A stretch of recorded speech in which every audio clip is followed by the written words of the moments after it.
Good morning, everybody. This is the RLCS 2024 World Championship, round two of the Swiss stage, also day two. Um, yep, we're going to see Gen G, who lost yesterday to Power, which was kind of an odd loss. They're going to be facing Limitless right here. They should take this, but they should have took Power as well. So, who knows? I'll be quiet for the rest of the day, probably chatting in chat. Maybe do an ad read or two if we get there, but yeah, I'll be quiet for most of the day. Enjoy, guys. Against North America as a region. Here we go into game one, brought to you by Progressive, and it is going to be incredibly tough for Limitless. Perhaps impossibly tough, but they have been getting goals. There's another one, 6 seconds in. And that is setting the tone. A big challenge by Sweaty, and then that layup there by To Die For, dropping it down for Snowy. Beautiful pass. And that is an excellent start for Limitless. It was the two players not involved in all three goals against G2 yesterday that combined. It was actually Sweaty that had 2 goals and 1 assist. And now his teammates are popping off as well. Important for Limitless. All of these little moments, huge for them, but back down the other side, here's First Killer with a nice finish. Quick response there. First Killer actually had a double flip reset there. Didn't threaten to score, but First Killer had no boost. He's just hanging out in front of net. Nobody really was paying attention to him, and it was an easy pass, easy shot in. Very casual response from Gen G, and off kickoff, almost getting scored on again. First Killer had to stretch to make that save. Yeah, looking pretty casual so far, Gen G. Just a few happy handshakes after that goal. Might get a second one here. Will certainly settle the nerves for them after being upset yesterday by Power. The last thing they want to do is find themselves 1 or 2 goals behind against Limitless, because we know these guys can score. Gen G should be a fairly more simple proposition than G2, but that doesn't mean they're easy at all when First Killer's hitting flip resets like nobody's business. Jack then following in. Chronic's turn now into the center for First Killer, and Limitless, as expected, on the back wall. Oh, and that was a big boost win by To Die For, beating Chronic to the corner boost. To Die For will be in position. Let's see that pass, but let's see a little bit of an awkward play. First Killer trying to force that issue. But this is some good pressure now shaping up for Limitless. Sweaty, heavy first touch though, gave that ball away. And these guys can ball is what we're seeing from Limitless, and that was good positioning from Snowy there. They're avoiding the trap of sending all 3 men forwards, getting shaky, getting itchy, trying to force the issue. They have to be able to feel their way into this one to Limitless. Gen G, we know that they can play on the back foot themselves, happy to play the counter-attacking game. I think it was Shogun on the desk saying he wants to see Gen G really throw themselves at this one, and I think that's important for them, James. They need to win this series, they need to win it well. And you heard Gibbs complaining a little bit about the fact that Chronic's been doing all the work in the midfield. He said, give it to First Killer, and that's why. First Killer, where was the defense? He just receives this ball at the midfield. There was a demo, opens up the space. You have apparently Jack being a nuisance down there. And First Killer, even though he's got no boost, he's still got enough time and able to get enough power to put that shot away. It's the power of the Gen G strike force. Apparently Jack's certainly making First Killer's job more simple. And that's what apparently Jack is so good at. He'll leave the ball, he'll move upfield to make those plays, but now we have a chance for a shot there from Limitless, but that's easily blocked away. But for Gen G, that to me is a big positive sign. If you see apparently Jack... Hey, what's up, Rachel? Thanks for stopping by. He's so good. How you doing today? Opening up opportunities for his teammates that way. Gen G have to work together as a trio if they are to face some of the teams playing with slightly more talent in this tournament. Here's Snowy into the corner. Chronic gets a good forces a good save. And that might, that could have been a goal there had Chronic been able to get around that shot. But we're seeing Gen G now have more and more opportunities to take those shots on net. Here's another one. And that one's going to go straight in there from Chronic. Just a smart finish, and this pressure is beginning to show. The dam is being broken as far as Limitless are concerned. Chronic's up. Chronic smashes it in, saw that Snowy, and slightly hit the front post and made it awkward to get the block. And it was so good from apparently Jack as well. Apparently Jack was able to get the 50, but also landed a bump on the back wall. More off-ball plays from apparently Jack, giving his teammates chances. Now all eyes will be on Limitless to see how they respond to this. Double tap from Chronic, and that play shut down. So he's going to be able to get the block on apparently Jack, and Sweaty sends this one forward. I want to see a lot from To Die For here. I want to see him sort of open up in the way that we know he can. He is the multiple SSA MVP 3 times in a row by my count. Apparently Jack gets the pinch. Gets that one over the top. First killer. Some MVPs here for Gen.G, players who have been there and done that at every level of the game. That's currently what Limitless are having to come up against. What a horrible run it's been for them. It's got to be said. G2 and then Gen.G in the Swiss. It's a bit Doesn't really get unlucky. too much more tough. Apparently, Jack almost scored from the ceiling, but sometimes, Cole, that's just how it, that's how the cookie crumbles. And that's what makes it so exciting as well, is being able to see those big upsets like Gen.G losing to Power. Now Gen.G will get another goal here, knocking that one in. This game starting to look routine for Gen.G. But, this is a reminder. This is the 0-1 round. And Power was the team to knock Gen.G down here. And it's just the nature of land. Sometimes you get those moments that you don't expect. And that's how we've tweaked the format as well. Often if a big team loses, it can send shockwaves throughout the entirety of the Swiss and then playoffs, and then all the big teams end up in one half, and there's accusations of Mickey brackets, etc., etc., etc. With the teams swapping over and having multiple lives once we get to the playoffs, that makes sure that if there is one upset or one shock in the Swiss, it won't completely change everything, as To Die For gets a lovely win. Yeah, it rewards you for that good performance in Swiss. Now we see Limitless trying to make a play. Final minute. Sweaty had a top 5 shot yesterday. Can get one again here. To Die For. Time MVP for Sub-Saharan Africa. Many people expecting him to be that leader for Limitless out on the field to get that big game win, but doesn't look like game 1 will be that game for Limitless as Chronic punches in the 5th goal for Gen.G. This is what we wanted from Gen.G, though. We requested that they keep on firing. They will have been watching Falcons yesterday when they just refused to stop scoring, getting 8 goals, I think it was, in game number 3. Even at 0 seconds. Heads up, legend. Still wanting more. They want to be on that score sheet. Whoever's got these Gen.G players in their fantasy will be pretty happy. You got any of these players in your fantasy, James? Unfortunately, I do not.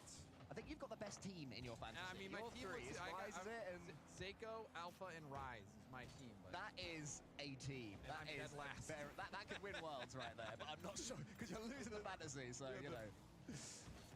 Well, the Gen.G owners will be happy right now, and certainly will the Gen.G players, because they're getting each other's way. They're just trying to force as many ones as they can. And I think this has been exactly what they needed. As we said, Gen.G, they had to come out this one and put on a show, have some fun, enjoy themselves here on the world stage. And with a 5-1 game 1 win, that's precisely what they've done. And they had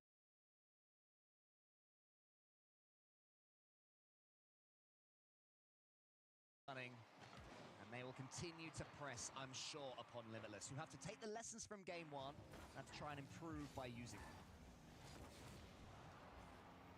Limitless and open up the score sheet in game 1.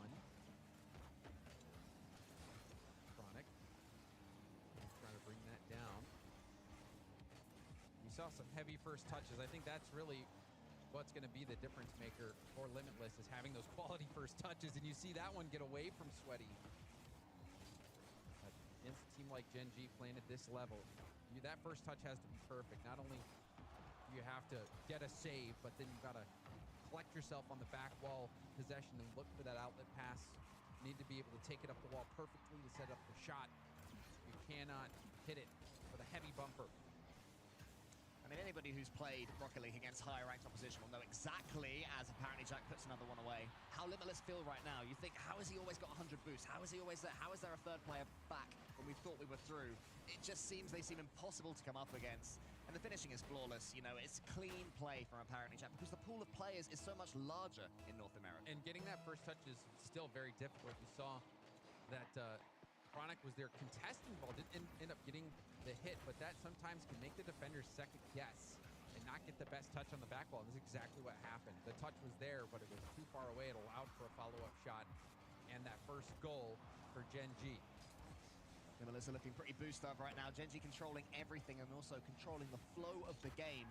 As First Killer goes to the ceiling, he loves these plays. To Die For met him well. That's impressive from To Die For, making sure that First Killer isn't having all the time in the world to pick his spot and then shoot in that direction. And they're certainly being put through their paces defensively, Limitless. It's a good drill for them essentially right now, as Chronic is drilled that ball by his teammate, and almost something pass backwards. Yeah, not quite Oski, but pretty nice. But you love that ball as a player, getting that ball rolling back at you. to pop it up. It's like you have so many options. You can go for the flip reset, the double tap, or even the reset double. Limitless in your options. You can see Limitless stuck in their own half at the moment. NG like a vice grip, clamping down on this defense.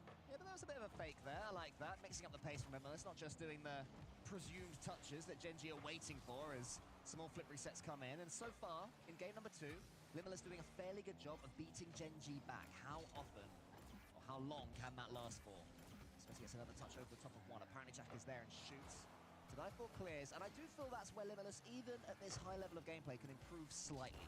Find the pass, look for it, and play it. Don't just boom the ball away, which is what Gen G want. And this is a good first touch from Sweaty. Sweaty going for a flip reset, but apparently Jack's so quick to the play.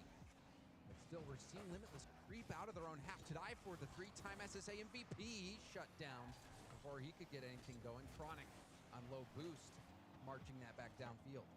So he's going to be able to clear this one line, though. Instead, he takes a close touch. I like that. And then Flip resets it towards his teammate, Snowy. Sweaty and Snowy combining yet again. It's close for Limitless. They're getting a couple of half opportunities. They have managed to get this ball back to the orange half until apparently Jack can take it away. He goes long. Snowy is already up. Todayfor's in front of him, boostless, but can he pick something up? Yes. He does manage to grab 100. Running up against Todayfor. Good pace from him. Can he get a bump here? Almost. Another good attempt from Limitless. But this is Limitless on the assault. And they convert. There's a demo in net. Sweaty tries to get the 50, and the corner ended up respawning perfectly for Chronic. And Chronic was able to clear this ball out, but Limitless have done so well to keep this to just a one-goal game, and then finding those opportunities to counterattack and have possession of their own. It's a demo, though, from apparently Jack. There was a great spawn there, though, from Sweaty. I wonder if they conned that, because nowadays, of course, thanks to the new update, players know where they are spawning, so they could have said, pop it up, I'll be there in half a second. And there the teammate was. Sweaty continues the attack forward. Snowy's already up for this one. Todayfor is keeping hold of his boost because he knows that apparently Jack is coming. A doink attempt from first killer. Chronic almost to the backboard. And Limitless, if they can keep this one at 0-1, they give themselves a chance. Todayfor, big moment there. First killer does get a 50 win. A really important touch, and there was the miss, but Chronic also not able to put that shot on target. Limitless was beat on defense in that moment. The shot did not punish. Final 30 seconds here. Limitless still can bring this back. It's a big demo there on the goal line, though. Gen G probably going to win this game, but they might double it up on their lead, almost killing it. Sweaty's just trying to be a nuisance towards first killer. First killer emerges with the ball. Now Todayfor up against him. 15 seconds left. Can Limitless get this ball back in orange territory? Can they give themselves a chance to force an overtime, to claim something from this game? Snowy up against first killer. First killer has control, though. Maybe this is it until Todayfor's clearance. There's boost for Sweaty. Has to get back to the ball. And have a clean takeoff. Always to be one, wasn't able to do it, but if he did, that would have been a scoring chance for Limitless. So Limitless, they were hanging on, but they really need that game win. They have not been able to take a game off any North American team. It would be huge to get that game off of a team like Gen G. Meanwhile, Gen G have done 2/3 of the job they were here to do. They are desperate for a 3-0 win to improve their seeding after losing the first series. So dropping a game to Limitless, while not disastrous, would certainly be very disappointing for them. I'm sure they won't be willing that one to happen over the next 4 minutes and 30 seconds. But Limitless are trying to force their way forwards yet again. They are finding the ball towards the orange half. Todayfor is up against apparently Jack and gets a touch on it. So there's certainly improvements up against these mechanical Gen G plays. And I didn't hate that pass attempt from Sweaty, but it was a bit telegraphed, and you can see how quickly Gen G sniffed that out. Apparently Jack, full boost. Stay after that ball, but Todayfor getting there and trying to keep this ball moving forward. First killer's missed that one. There's a chance in the center of the pitch there for Snowy just to get it high. I was going to say, could he have done more with it, but it almost worked out perfectly. I don't think either of his Limitless teammates were expecting apparently Jack to miss there. Bit of a loose, looping hit. Todayfor was already turning away. Yeah, he's not missing that. Ooh, first killer over the top. So Gen G, almost a couple of minutes gone down and still yet to score their first in game number 3. And I'd say the more even of the 3 games we've had so far. Limitless getting the ball forwards. Gen G doing some attacking, but Limitless more than capable of their own backboard. Chronic having to show a bit more creativity than what Gen G have shown so far here in the third. And that pinch goes into the corner where, of course, apparently Jack spawns in the perfect place. And he beat the first defender, looked for a pass to the middle, and somehow this one sneaks in. To die for, looked like he was on 0 boost on that play. Wow, yeah, first killer, a little tip, and yeah, to die for, even though he was there, no boost situation, gonna be tough to tip out. Not being funny, mate, but I saved that in my Batmobile. Longer, innit? You're looking at me like I'm not telling the truth, but I saved that in my Batmobile. You know, I'm telling you, Cole, it looks easier when the pros are playing, but when you're out there, I don't know about it. I watched your stream. Yeah, don't do that. Nobody wants to do that. Snowy clears it long. It's a huge boom, so Chronic has to go to his own backboard. Chronic to the side here, Limitless. They got a goal in game 1. Weren't quite able to in game 2, but it was a better differential. So now, can they combine the two of them? Can they get a goal? Can they equalize? Can they bring themselves back into it? Genji, far from toying with their food, they're doing all they can to get more. This might be the moment. Apparently, Jack shoots onto the crossbar, and Sweaty gets another one away. Shot, but you can see no boost. Hold on a second. What just happened here, Cole? No boost for anybody. And Snowy, yeah, he just thought he could get there in time. Chronic beats him to it. They got, he went for the bump instead of the ball, I think, and it wasn't the perfect decision. But yet again, it's boostlessness from Limitless coming at that back post with nothing in the tank. It's not really working. Genji have the shooting chops to be able to that ball past them pretty much whenever the opportunities arise. As Sweaty goes high, Tadiful here into the corner. First killer up against Tadiful. Genji, I really want to see them sort of spread their wings now for the last 2 minutes. I want to see a wonder goal. I think they're capable of it. And so, after that last goal as well, Cole, and then this is something we saw in the Gladiators-Falcons series, is when a team feels like they just have the edge speed-wise no matter what, then they're just going to chase that ball. Like, in that situation, Snowy was probably thinking, okay, I have the position here. If I have any boost whatsoever, they're not going to dive in. But Chronic says, no, we're just going to keep go, and, you know, it'll work out for us in the long run because we're just faster. There was a gigantic triple commit there from Genji, which somehow they've conspired to get away with after not that's scoring. That's what I'm saying. They'll just go because they're so confident in their speed. Oh, my. Oh! That was so kind of Chronic to let First Killer have that goal. You could see smiles on all the player cams of Genji. The totally enforced fake there from Chronic. He sort of turns to his team and goes, yeah, I meant that. I meant that. That's what I was doing. That's what I knew that First Killer would have the odd angled finish. Instead, Genji make it 3. They got 5 in game number 1, only 1 in game number 2, so I'm sure they'll be trying to at least match that 5. And again, this was the series where they'd have to make a statement, where they'd certainly have to come out of it with a 3-0 victory. They're managing that up to now. I think it's fairly locked in. They're going to take this one. Sounded like Shogun was demanding a game as well from Limitless, but doesn't look like that game will be achievable as we approach the final minute of Game 3. Right now, Genji poised to take this series in a sweep. Again, it's been an incredibly tough run here for Limitless so far. To have G2 and then Genji, you know, 2 top-tier teams from North America, just trying to force their way, bludgeon their way into the orange net. Come on, Limitless. Certainly want to see them get 1 more for their troubles. They'd be a good value. I'd say they'd be good value for a couple of goals this series if they can get it. But right now, Genji not letting them out, not letting them have anything, just demoing their way to victory. More off-ball plays for apparently Jack. Just running upfield, gets the demo. Easy goal here. Genji, this is looking like they're going to comfortably cruise as both players go for a fake kickoff. Looks like Genji able to make the better play afterwards. Now we do see Limitless have a bit of an attack. Double commit from Genji, but they'll still recover nicely. Yeah, Limitless, I'm trying to sort of think, what are they going to be able to take from this series? Because certainly Game 3 never really looked like they were going to get too involved in it. It seemed that Genji were waiting for their moments. But that Game 2, there's plenty that they can sort of say that they made Genji struggle as yet another flip reset comes in, and apparently Jack finishes it. There was whoever's got apparently Jack on fantasy is loving the way he's somehow snagging these goals. Had a bit of a goal steal there. And smiles all around. I think Genji, this was a recovery series for them after getting upset by power. They knew they were the heavy favorites here. It was a little shaky at the beginning, letting that first goal to the medley. Day to get to. Stay tuned.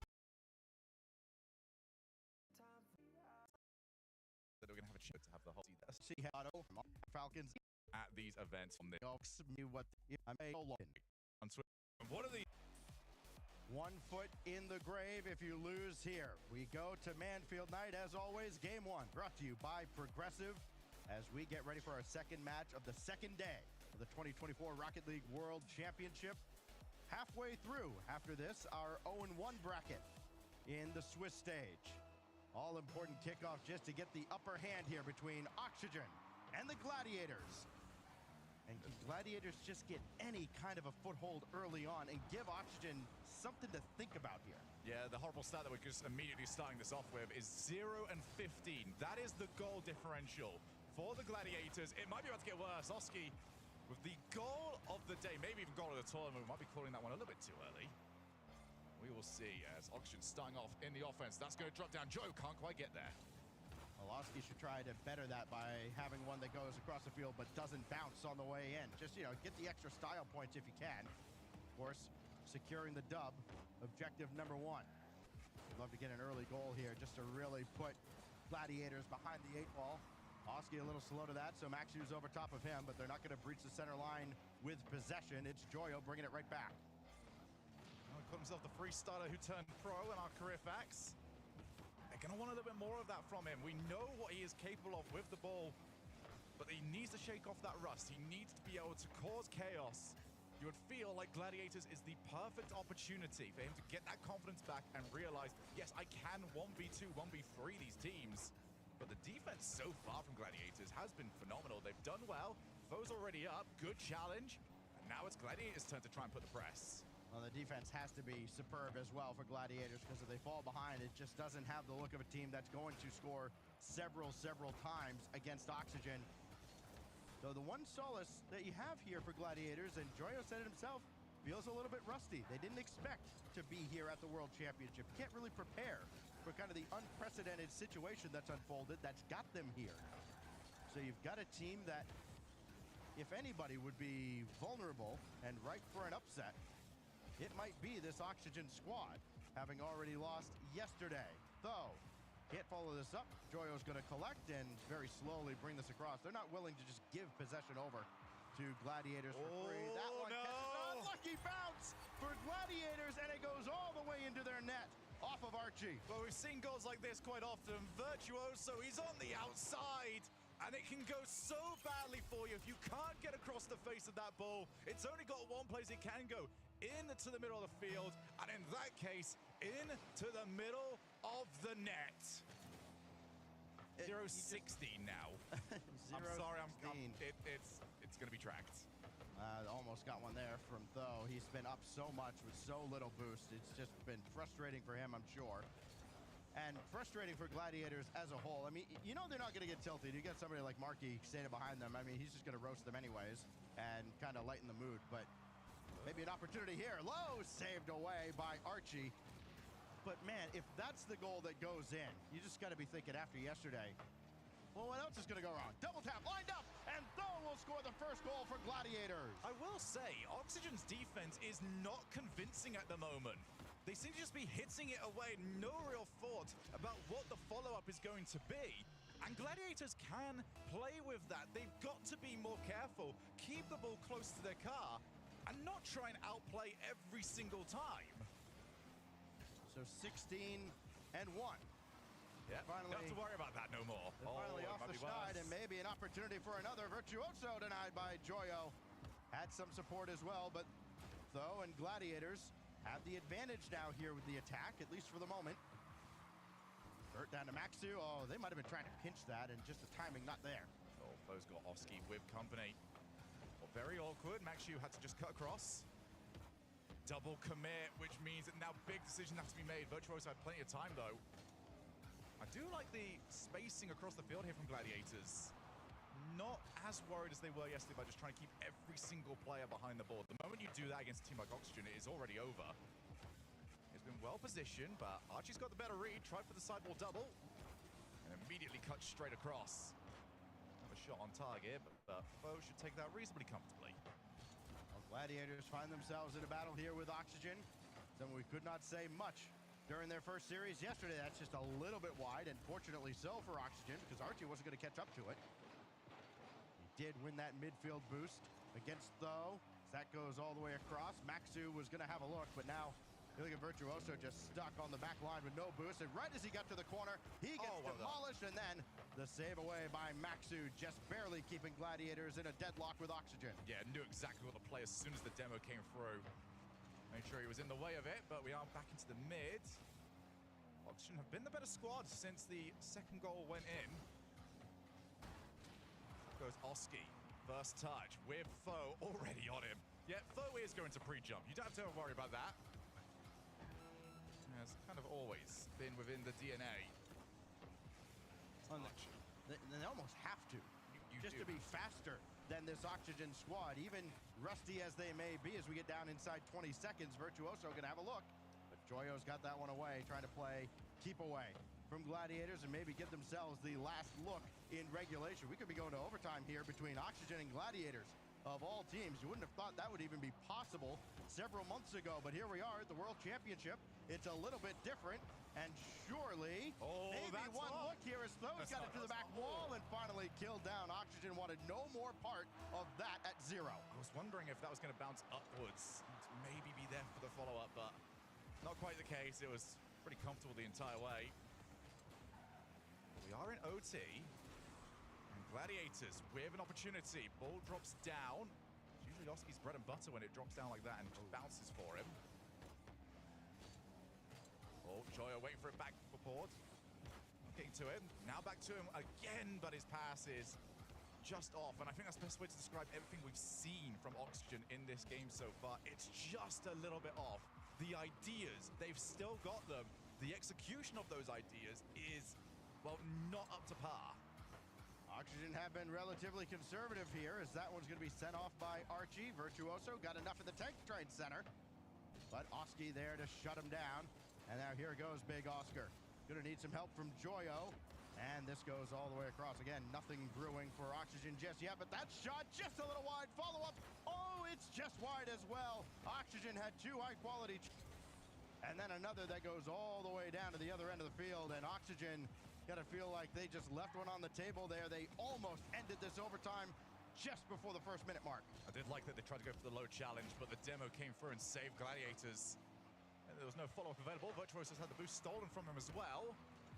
All popped up, but unable to find the demo on Oski, who happy to both avoid and attack the ball. Archie, backboard, double tap. That's still difficult, but Joyo will finish off the job. 2-1, and Oxygen get it done in overtime. All that way. Archie still exactly where Sven, though. No follow-up. Very awkward kickoff out of Oxygen. Has kind of got Gladiators maybe on the back foot, but they haven't really been fooled by it. Maybe Joyo can drop this down, though. No follow-up. Oh, it's wide.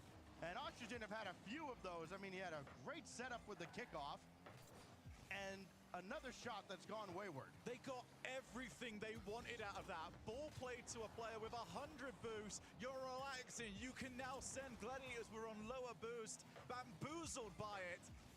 And you didn't finish that off. Oh, and then we get the miss as well from Archie. Joyo's got low boost, so he just has to pop this straight back up. Archie just about well covered there from Gladiators, but his low boost, so not able to do any more with that one. Caught in by Foe. Joyo gets a good block. I'd like to see more of that here from Oxygen. Just try and play for the blocks. Trust that the second man will be there quick enough. Right now, it just feels like too often trying to outplay the whole way to the net. Oh, if Joyo got blasted there, that could have been trouble for Oxygen, but Gladiators not able to get the physical play. Everybody went after him. Nobody guarded the net. Archie will score the opener just outside the first minute. That's so much better. Just play it down, especially when you got a player like Joyo. Joyo, sometimes the best thing he can do is very little, because everyone sees him go up into the air and you think, okay, here we go. We are about to see the freestyle montage. And he just stops, blocks what you think you're about to try and do, and he just gets straight back into the middle again. Oxygen starting to run roughshod. Yeah, and we talked about Gladiators, a team that can score in bunches. So too can Oxygen, and this even compounds the problem for Gladiators because, well, again, hate to keep revisiting the problem here, but in, let's see, about 23-ish minutes of gameplay, they only have the one goal, and now they're down 2, less than 90 seconds into a game. But at least trying for the measurable bump. Not quite there. Archie is waiting midfield. Off to steal the boost. So now keep a decent eye on where Gladiator's boost totals are. It's all on Vert at the moment. So he needs to do well here, and he's just caught in off the backboard. Oski couldn't run onto the shot. Oxygen by far the quicker of the two teams, and the reason for that is because they got 3 times the boost that their opponents have got. Yeah, just issues compounding upon each other here. Though can at least break free, but needs a good 50. Does not have one going the way of his side. Another shot narrowly off the hood of Archie, and the pressure remains for Oxygen. It almost looks like a mechanical clinic at this point, with Oxygen just continuing to pour on the pressure.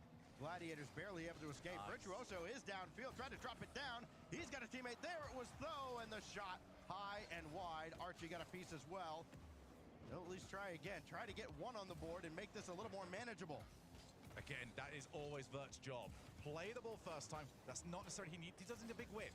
He just has to go and attack the third man on the opposite side of the field.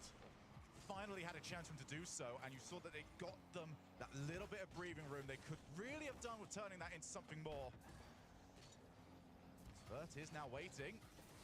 Gets a second block, but skies towards the opposite side of the field. Foe was calling for it. Running out of time here. 2 minutes on the clock. 2 goals is the difference. If it stays as it is, it will be 2 games that's the difference as well. Oski on the reset. Can he get it to Archie, who has gone for it? Maxu gets it long, but Joe will be ready and waiting, and we go again. Just boom it downfield just to get a little bit of a reprieve, but then you're just giving possession right back. There's the bump. It's going to hang on the goal line, and Maxu just narrowly saved it away and keeps Gladiators alive, perhaps, here in Game 2. It's still early to call that with about 90 seconds left, but 3 would have certainly been insurmountable the way things have gone. At least they have a little bit of life if they can get back on the offense. Got to try and low challenge some of these Gladiators. Every time you try and boom the ball away, Oxygen off sitting deep enough back that they can just collect the ball and try for another air dribble. Goes for the outplay. Didn't quite find anything on the ball. Again, Vert trying to find some bumps. Foe, far side, doesn't have any boost to go for the sidewall double. Infield, but again, not accurate enough. Directly at Archie this time around. It's all been just a little bit desperate on the offense here from Gladiators. Not enough of a follow-up either. I mean, for a team that's got to chase the game, I mean, eventually you got to go all in, and I know that leaves the back door open, but I mean, what does it matter how many goals you give up if you can't score any? As Joyo again wins that ball, Oski keeps it going further. Though can at least send it downfield. Has to play it himself though over Joyo. This will waterfall down, but Archie's all over it. As Maxi read it well, not quite well enough, and then cleared away once again. And that was Gladiator's opportunity to try and get some kind of forward momentum. That bump opens it up, and it's 3-0. And that is Game 2 gone. Wave it on its way out. That is a horrible bump. Oski, the menace that he is, sends Virtuoso flying. And we will now start looking towards the next game. Oxygen showing off different levels of their gameplay. Let's try another kickoff. I am liking the look of these. Trying to take it from the cheating up player. Archie, backboard. No, Tho will deny. It's all about just trying to pad at this point. And Gladiators will try to find some answers. Marky Duda needs to come up clutch in the next 60 seconds because his team look a little bit lost. I don't exactly recall what Snasky's record would have been against Marky back in their playing days, but I'm sure he's greatly enjoying what's happening here with the boys in front of him. Marky might have just about, there might have been like a season there, like season. Yeah, they did kind of miss each other. Yeah. Marky just sort of came in, won a world championship, and was like, okay, I'm done now. Right. I'm out of here. I've done what I came here to do. He came, he saw, he conquered. That was really all he did. Look back at how Game 2 unfolded. It is all Oxygen, nothing offensively on the side of Gladiators, unfortunately for them. I mean, they just fell behind early. And at that point, you wonder, okay, when would the sense of urgency really kick in? When would they throw caution to the wind? And they never really did. I mean, they had their looks, but just a couple timely bumps. You leave the last man vulnerable. Once he's taken out of the play, it's Gladiators getting a dose of their own medicine. And now Marky's got to find an answer, find a way to solve this oxygen puzzle, lest they go down 0-6. And they'd be right there with Limitless as 0-2, 0-6 teams.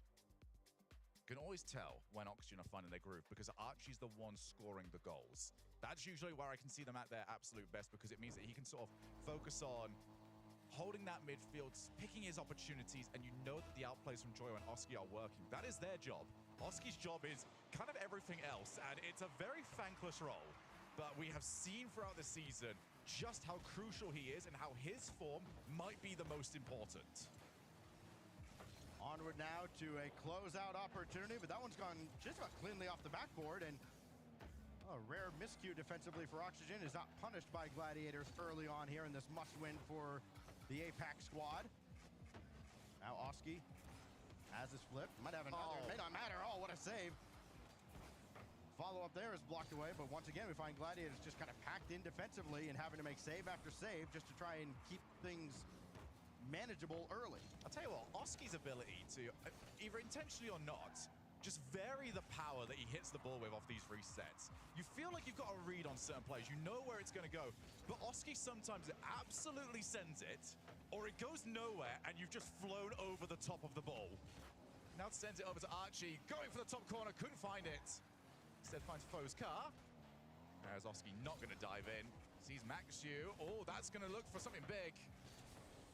Still 0-0. And Gladiators starting off better here. Vert's backboard. He can't get the second. Oh, you've got to take the shot from there. Maxu too close. Couldn't get over the top of the ball. 0-0 it remains. Joyo is starting to put it all on display. Archie trying to pinch that all the way down or through the offensive zone. That didn't quite work out for him. We watch Oxygen just kind of almost going through the paces. Joyo just trying to get on the highlight reel. Try and get anything to a teammate, not happening. And again, for Gladiators, this is their opportunity. You sense maybe that Oxygen aren't quite giving them the respect that Gladiators would like them to have. Only on that note as well, Oxygen need a 3-0 here. They've got to try and fix their seeding after, well, it just went all wrong yesterday, really. 3-0 would do so much, give them theoretically easier matchups. For Gladiators, they are somewhat happy that Limitless are guaranteed lowest seed. Oh, there we go, Joyo! 1-0, and Oxygen marching towards the one-on-one rounds. Well, after everything that Joyo had tried before, this is relatively tame, just narrowly avoids the contact. Little double tap ski. I see you. 1-0. I love the car. The car seems very, if I saw a car and it's just like, who has this? That's Joyo's car every single day. Luminescent. Archie very heavy with that first touch, at least recovers it with a challenge. The back pass as well. It's more what we want to see from Oxygen. Doesn't always have to be going forward, but Foe's in a lovely spot. Somehow well read by the defense. Oh, no boost. That's a horrible spot to be in. He's just going to launch it, hope for the best, and best was a double commit, and he's been called straight back into action. Well, they do at least get a shot somehow out of all that, but yeah, Virtuoso was in a very precarious position. Now he's got a full tank and he can use it, but all he's going to do is lob it downfield. Archie's got that well read, and just these booming clears aren't going to accomplish much for Gladiators. Just giving more possession for Oxygen, an Oxygen team that throughout this series, it feels like they've had at least 70% of ball possession. They have just dominated the pace of play. They have kind of set the terms for this matchup. Yeah, you can really see there's been quite a pace difference. Vert, very heavy on the first touch, couldn't use the boost to try and catch back up. But when Oxygen get the ball, it's a controlled first touch. Gladiators, they have to play so quickly that their first touch is so heavy because the number one priority is get there. What do we do after that? Doesn't matter, get there. They see Oxygen, a rare case where they're all kind of packed in their own zone, but it doesn't matter. They still break out, get one shot, and Archie almost had the follow-up. Still remains a 1-goal deficit for Gladiators to overcome. certainly manageable. They can get one strike. That's all they've had so far. Though, the only goal of the tournament for the APAC representatives. Archie now off the wall. Couldn't get the reset with the first touch. Still finds the challenge. Couldn't get the bump. And there is Foe to at least prevent that from being two. Gladiators are still in this. Oh, thank goodness I didn't finish that sentence. Gladiators were still in this until Oski pretty much called game.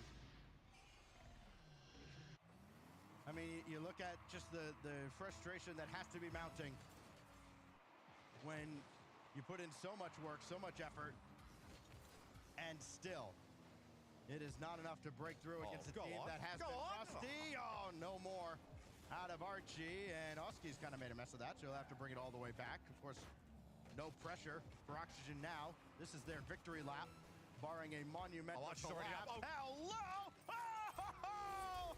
Oxygen take the air out of Gladiators. Archie is up now, and he gets the perfect pass. The beautiful game on display. Oxygen took the #1 top player yesterday. They want to take it tomorrow.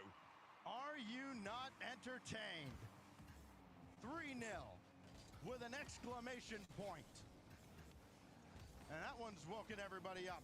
In a series that was just about sent to dreamland. That was the Oxygen we were starting to fear at that very first regional of the last split. This is the team that annihilated everyone in the Swiss. Have they now shaken off the rust? We will find our answers out later in the tournament. But for today, they've done the job they had to, send Gladiators to 0-2, and they march on to 1-1. A breath of fresh air as Oxygen marched their way to a 1-1 record, a huge bounce back after yesterday. You backed them to do it, but the way they did it here throughout this morning or afternoon, wherever you may be watching, that will inspire a lot of confidence in their fans. And they grew into it.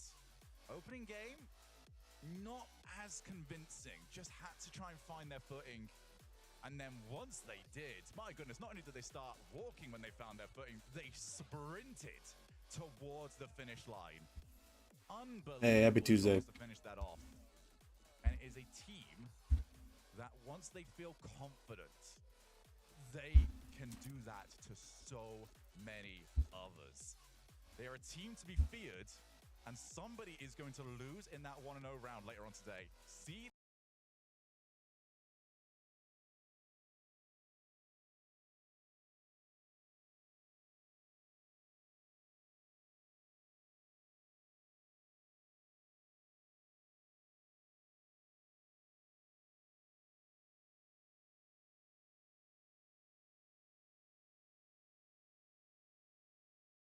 presented by Progressive.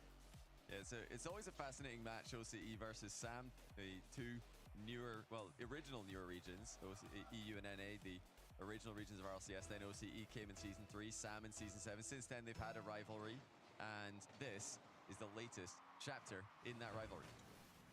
At KCP had a tough match yesterday that you casted against Gentle Mates, and got to give them the benefit of the doubt in this one. And already an early offense. Can they get these on target, though? Amphis is trying to lock down Brad. And here comes KCP knocking at the door. It's pretty wide, though, so far. Yeah, both these teams did struggle against some strong French teams yesterday, but we don't even have time to talk about that. Fiver's opened the scoring. Maybe T-Base is onto something after all, because there's been pioneers from the start of the game, and they do get the first goal.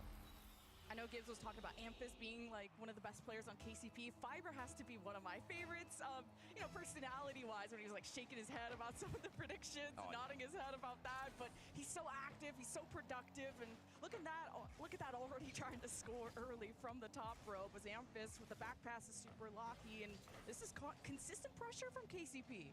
I'm pretty sure that Fiber has essentially peer pressure T-Bates to pick him. Especially after yesterday, T-Bates picked against the Pioneers when they played Gentleman, so this is a good chance for Team Secret going the other way. Nice cover on the mid by Amphis. Yeah, they're sitting right next to each other, actually. Fiber was sitting within earshot of T-Bates picking against him. He just booed the desk pick against him. And now today, T-Bates has announced Fiber as the player to watch, and Fiber is nodding his head. So, I mean, it's quite an interesting dynamic. They can hear the desk predicting either for or against them today. Well, hopefully they're not listening to us. But hey, if we get excited, I'm sure that'll hype them up. But Team Secret just seemed like the more mechanically sound team, especially when just how close they played Vitality yesterday, how winnable that series really did seem, bringing them to OT. So kind of surprising they could bring Vitality to that edge. Yeah, we'll have to wait and see which side of the coin it is. Is it Vitality struggling? Is it Team Secret showing up in their top form? I mean, they did have a lot more success against the French team of Vitality yesterday than Pioneers did against Gentlemen. So really frustrated them, didn't give them anything. Although already in this series, they've got something to be happy about. And this is another chance, actually. Fiber, leave that one for Amphis over his head. Team Secret, a team known for their defense coming out of South America. No more so than when they did finish top 4 in Rotterdam. And it's a counterattack, just as they are expecting to do all day. That's what gets them a goal. Super Lucky missed the boost. That's tough. Just waiting forever. It's like a bus. Just was not arriving, and he needed that and didn't realize the train was on its way. And they're screaming before the goal even happened. It's like they're putting the fear into their eyes. You better not even try to save that. 1-1 game so far. Look, a lot of demos coming out of KCP to get these Team Secret players out of the way. Now Super Lucky just the delayed challenge, getting away with the flick, trying to get above Mata. Good defense, but a bit awkward in the net. Mata has tried to get this away. Yeah, that was a briefly dangerous moment for Team Secret in the back corner, but bodies in the way of the ball, so I'm sure they weren't too worried. That's a great position for Super Lucky. He's hit the post. There's still a follow-up, but blocked by Brad. That was another good chance for the Pioneers. A couple of good saves out of Brad, who's such a really active player off the ball. His responsibilities being about boost. No, baby, trying to connect with Mata in that moment. Now KV1 can pick this up. Super Lucky and Fiber just colliding into him, stealing possession away, and it's barely a clear at all. Brad will hold down the midfield, leave this to Mata. Backboard may be open. Amphis will deny and doesn't have boost but will try to play the mind games against KV1. KCP need to work on space. It's a pretty even match so far. Both teams getting a look at the other goal fairly often. No team dominating the midfield. And I wouldn't really expect a team to dominate the midfield this early. Oh, there's a chance. And a goal for Pioneers. And a loud response from them as they retake the lead. Fiber goes past Mata. And Mata actually deflected the ball middle to Super Lucky there. That was not the clear that he wanted. Bit of hesitation by Secret as they look to challenge the center ball. Yeah, Team Secret's backs against the wall quite literally. And KCP will take the lead. We'll see what Mata can do. And now a follow-up touch and directs it into the net. Oh. What a response! What a response indeed. No time wasted here. Mata towards the back corner. They've successfully lost the kickoff in that direction. And a ceiling double drops past Super Lucky. You couldn't get back to the goal in time. Well, Team Secret have responded twice. Yet to have a lead in this game. But they've got the momentum now. Yeah, Super Lucky has to lock in. Super lock in even. Because there's been a couple of attempts at diving saves that have not worked out, that have resulted in now 2 goals on the other side. And now it's a scramble in that midfield. Low boost, though, for Super Lucky. Mata trying to challenge off the ceiling, and it does work out. Mata is that in-your-face player, very physical. He's always going to try to challenge the ball and try to force someone else to make a decision. Now Amphis with almost a full tank does get pushed away by Brad, and Super Lucky gets a shot! And that's revenge! Well, we continue swinging back and forth with the pendulum of game 1. This time, it's going to be Super Lucky with a pass to himself. Off the back corner, Amphis will get the assist. And it's Pioneers ahead by 1 again. I love the reactions for these guys. I expect this to be a loud series. If it goes the duration to 5, these guys might lose their voices. Yeah, especially if it's not as many saves on both sides. You gotta stop progression, the momentum before it gets to the back of your net. Now KV1 delaying this. Amphis good 50, gets to Super Lucky playing tight. And Mata bumps him off the ball, giving possession to Brad, who gets demoed. Now Fiber and Super Lucky trying to pass, but it was right to KV1, and it just rolls through traffic! Yeah, I think Mata tripped up Amphis off screen here. He's going to pan into the frame about now. There he is, bottom right. Yep, he got bumped into the net right as the shot was coming. Amphis would have had a save there, no doubt, but once again, Team Secret have tied the game. This is only game 1, and we got 6 goals. I can't believe it. Now Mata on Fiber's tail, in his shadow. No boost spawning, so he'll have to retreat, giving a chance for KCP to breathe some fresh air, but Breathing is nice, but what about the ball? Now trying to 50 it, and it's going back to the orange hat. Mata with a shot. Amphiss has a backflip for it. And Mata's going to get this to KV1 and manages to steal that corner boost. Backward protected though by Amphiss. Is this going to drop to Team Secret? This is dangerous as Brad tries to drop this to KV1. There's a lot of threat generating. Team Secret keep trying to puncture through this defense. 16 seconds left. Looked like Super Lucky was caught mid-flip there, just accidentally hitting the ball back. It has ended up in a safe location for Pioneers as they break free. Will they be able to retake the lead in regulation? They've already had 3 goal leads in this game. It looks like we might be headed to overtime here. Team Secret have got bodies behind the ball, actually looking to set up a counter-attack here. Nothing that Amphiss can't handle, I'm sure. But they're opting to keep the ball up. Both teams pushing for the goal in regulation. We are going to go to OT, though, as Pioneers drop it to the ground. OT game 1, very important one. A very important series in an 0-1 situation. You don't want to deal the pressure with being 0-2 as Mata with the dribble to Brad, almost connecting mid-air. Defense very reactive from the KCP side. But now they're collecting boost. Full tanks going forward. Brad pushed into a locker. This comes out almost to Fiber. KV1 heads up play, keeping it to the side. Now this just rolls. Amphiss will get a handout. Yeah, another demo in the back line there. Luckily for Pioneers, they had a double layered back line, so no goal after the demo landed.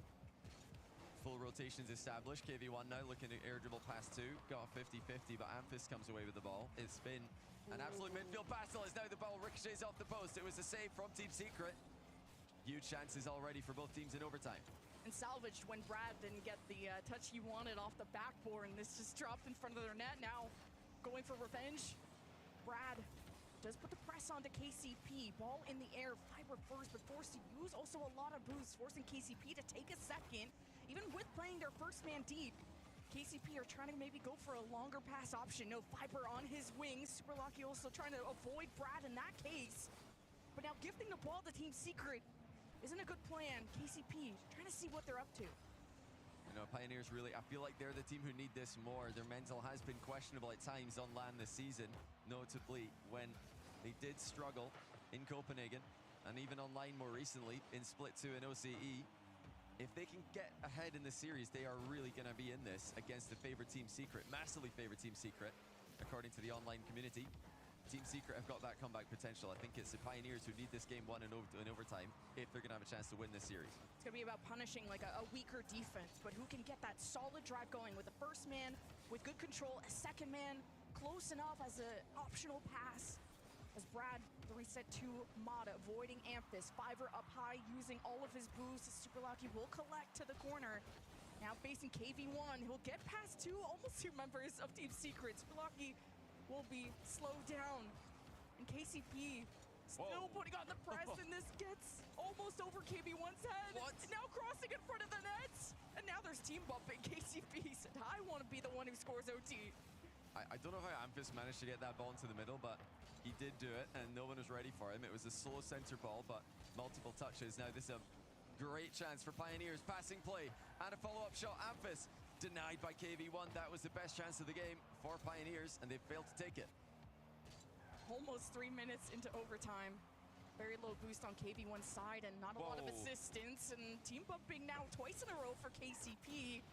But with these demos, you force Team Secret to reset, to rethink, and giving a chance for KCP to do the same thing.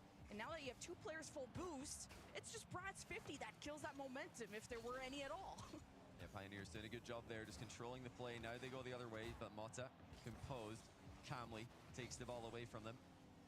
They're just testing each other here. This game really does feel like a heat check, is it? Are you really locked in? Are you really wide awake in the early afternoon here in Texas?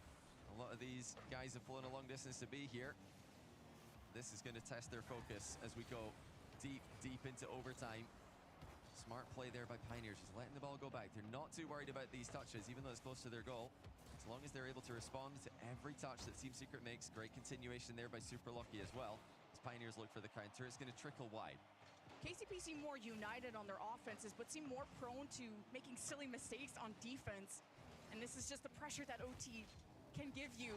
But who can help KV1 on that front line? He's one of the most impressive players on Team Secret, but who can really enable him to succeed? Can we see that KV1 peak in Game 1 or at Worlds? I think it's yet to be seen. And you see the KCP going for demos, wasn't able to steal the boost, but now they have tanks and Fiber to Amphis from the nets! Oh, you hear it. Fiber's jumping around like he just won the World Championship. What a fast flip reset. Double into the middle. And the follow-up by Amphis was instantaneous. What a win by the Pioneers. I mean, a pop-off from Amphis. Truly unreal. That's going to be in a highlight reel tomorrow. Just, oh, there's booing. I do hear booing back. I don't know who's booing, but I don't think it's related to the game. Okay, Unless Furia are booing this result, their Brazilian friends. I just hear down sounds, and it sounds related, but... I told you, this is a rivalry. OCE, SAM, these two regions do not like losing against each other. They're kind of... They're always the underdogs against the EU, NA regions, but they consider themselves favorites when it comes to OCE versus SAM, and it's OCE who strike first here. Just really good vibes, and when you're able to score like that and just be really... Look at that! I almost took my ears out right there. Just the hype that can really build confidence, because Rocket League can be a really confidence-based game. What a goal. Man, look at the reaction. He's getting red. Oh, I just love that from Fiber. He's one of my favorite players I've met in the open era. He's just such a great personality. To see him find success here on LAN, truly wonderful to see. But that's not enough. I mean, they look like they just won the series based on that reaction. That was just game one. They need to get 2 more, but they can do it. That's going to be a massive confidence booster for a team who have been struggling mentally at times this season. Not right now. They're up 1 against Team Secret. That was the longest OT. I felt like that was most of the series gone. That was just game 1. KCP up first. Brad really stretching the limits of KCP's defense. It's KV1 with the bump on Fiber. Mata with a shot, but 2 in net. How can you peel KCP out of this position? How do you draw them out to find those gaps a bit easier if you're Team Secret? Oh, that almost bounced it. Yeah, nearly. It's the crossbar to the rescue for Team Secret. Pioneers now look to build. I mean, they took the lead 4 times in game 1. They saw that lead evaporate 3 times. Now, will it be a continuation of that scoring order? Yes, it will. Wow. As it's Team Secret who get the next goal. They just continue to go back and forth game to game. And yet, the moment that they scored 2, Fiber was caught still going down, and KV1 slotted high enough to get above his head, and it's Team Secret up first. But they still got to come back in this series, and it's a double cheat up off kickoff for KCP. Time for them to get boost. Oh, Mata's been dunked on pretty hard there. Tough for Brad. He does get it wide into the corner. I do want to see, I'm still waiting for the Mata pop-off. I mean, last season, he had some unbelievable goals, particularly in Boston, but we haven't really seen too many highlight plays from him individually this season, at least not compared to the previous one. He's got that potential in him, but you know, they're going to need him to show it if they're going to make a run in this tournament, if they're going to come back against a tough Pioneers today. Good shot, Brad. Going to be denied, though. Pioneers had plenty bodies on the goal line, but another shot's coming through off the post, off the inside of the post, actually. Back to Brad. He's got all the options in the world. Open backboard, sends it high, and the follow-up is in from Mata. You said bodies in the net. They don't feel very warm, though, for KCP. Like, they had the initial save, and I didn't see a lot of movement. They were still trying to get organized on how do they spread out and how do they get on the ball. Oh, you know, it's a really instructive play there. If the other team has 2 goalkeepers, the backboard is open, just smack the ball into the backboard. It's a much harder read for the goalkeeper than it is for your teammate who's going to jump over your head. You know, a lot of players in that position, if you're playing a ranked game online, are going to take a shot. They're thinking, hey, I can hit the top corner, and then you don't, and it's an easy save for the other team. Team Secret good at finding those rebounds. Amphis good to maybe connect this to Super Lucky and back up to Amphis, but a little too close for comfort. A difficult angle for KCP to cut as they still try to cut that lead in half. Now, KV1 knew he didn't have enough boost and Amphis had him beat. But as soon as KCP approached, it's like Team Secret are out-reading them. They can just wait and see. Now KV1 at the helm with the delay against Fiber. It's a chess match, and now he just shoves Super Lucky to the side. Mata can now step forward against Amphis. Low 50 doesn't work out. It looks like a Team Secret control game here. Last game, it was much more back and forth. Teams trading possessions, trading territory, but it's been played almost in entirety in the Pioneers' end. They're finally going to break out now. Not a bad shot, but not going to go through KV1. Half the game gone. Still plenty of time for Pioneers, but their offensive production has definitely declined. KCP getting in their heads. Maybe, hopefully not too tired after that, what was it, 4-minute OT, but I'm seeing a lot of lack of boost of the first player on the ball for KCP. Like even Amphis is running on fumes and can't get the super Locky who had a lot more to be done. And now they're just trying to stop Secret, but as it pops up, it's in dangerous territory. Mata tries to tip it in, still forcing Fiverr to make backflips. Mata barely wanted to make contact with Amphis there, and Team Secret, no, there's a weakness there, and Brian almost getting out of the way. Yeah, Pioneers just need some kind of 50-50 here to get rid of the ball. They're trying to create it, actually, but Team Secret are not giving it to them. You know, Team Secret are playing this very intelligently. They're not just bum rushing the ball when Pioneers are sitting behind it. They're just letting Pioneers make pointless touches, letting them soft clear the ball, conceding possession over and over again. When you've got that 2-goal lead, it's very comfortable to play like this from Team Secret's POV. Oh, no. Lazy Rocky almost out goal, but hey, it's out. Still 2-0, less than 90 seconds. Not a very productive offense so far for KCP, and they went for so many demos last game, but they seem so predictable in game 2. These low shots are going to be easily saved by Team Secret. And a lot more shots, a lot more opportunities from Team Secret. Yeah, that skim there from the midfield goes wide, but that had some pace on it. 1 minute to go now. If Pioneers were just trying to avoid allowing this lead to build beyond recoverability, then I think the time is gone to play with that style. They've got to start taking risks now. They need to start throwing players forward. I want to see somebody wide at the back post here, but they're all bunched up in the same side of the pitch. There's no wide option.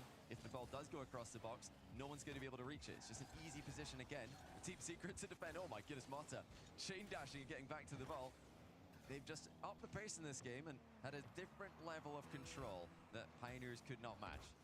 KCP feel like they have a better tempo now that they have Booze. There's a demo in the net. Fiber to his teammate, but the defender making himself big and wide in front of the net to deny any chance for a KCP comeback, and time is running out. The play has to happen now for KCP if they hope to match blow for blow, but Team Secret have held them at a standstill.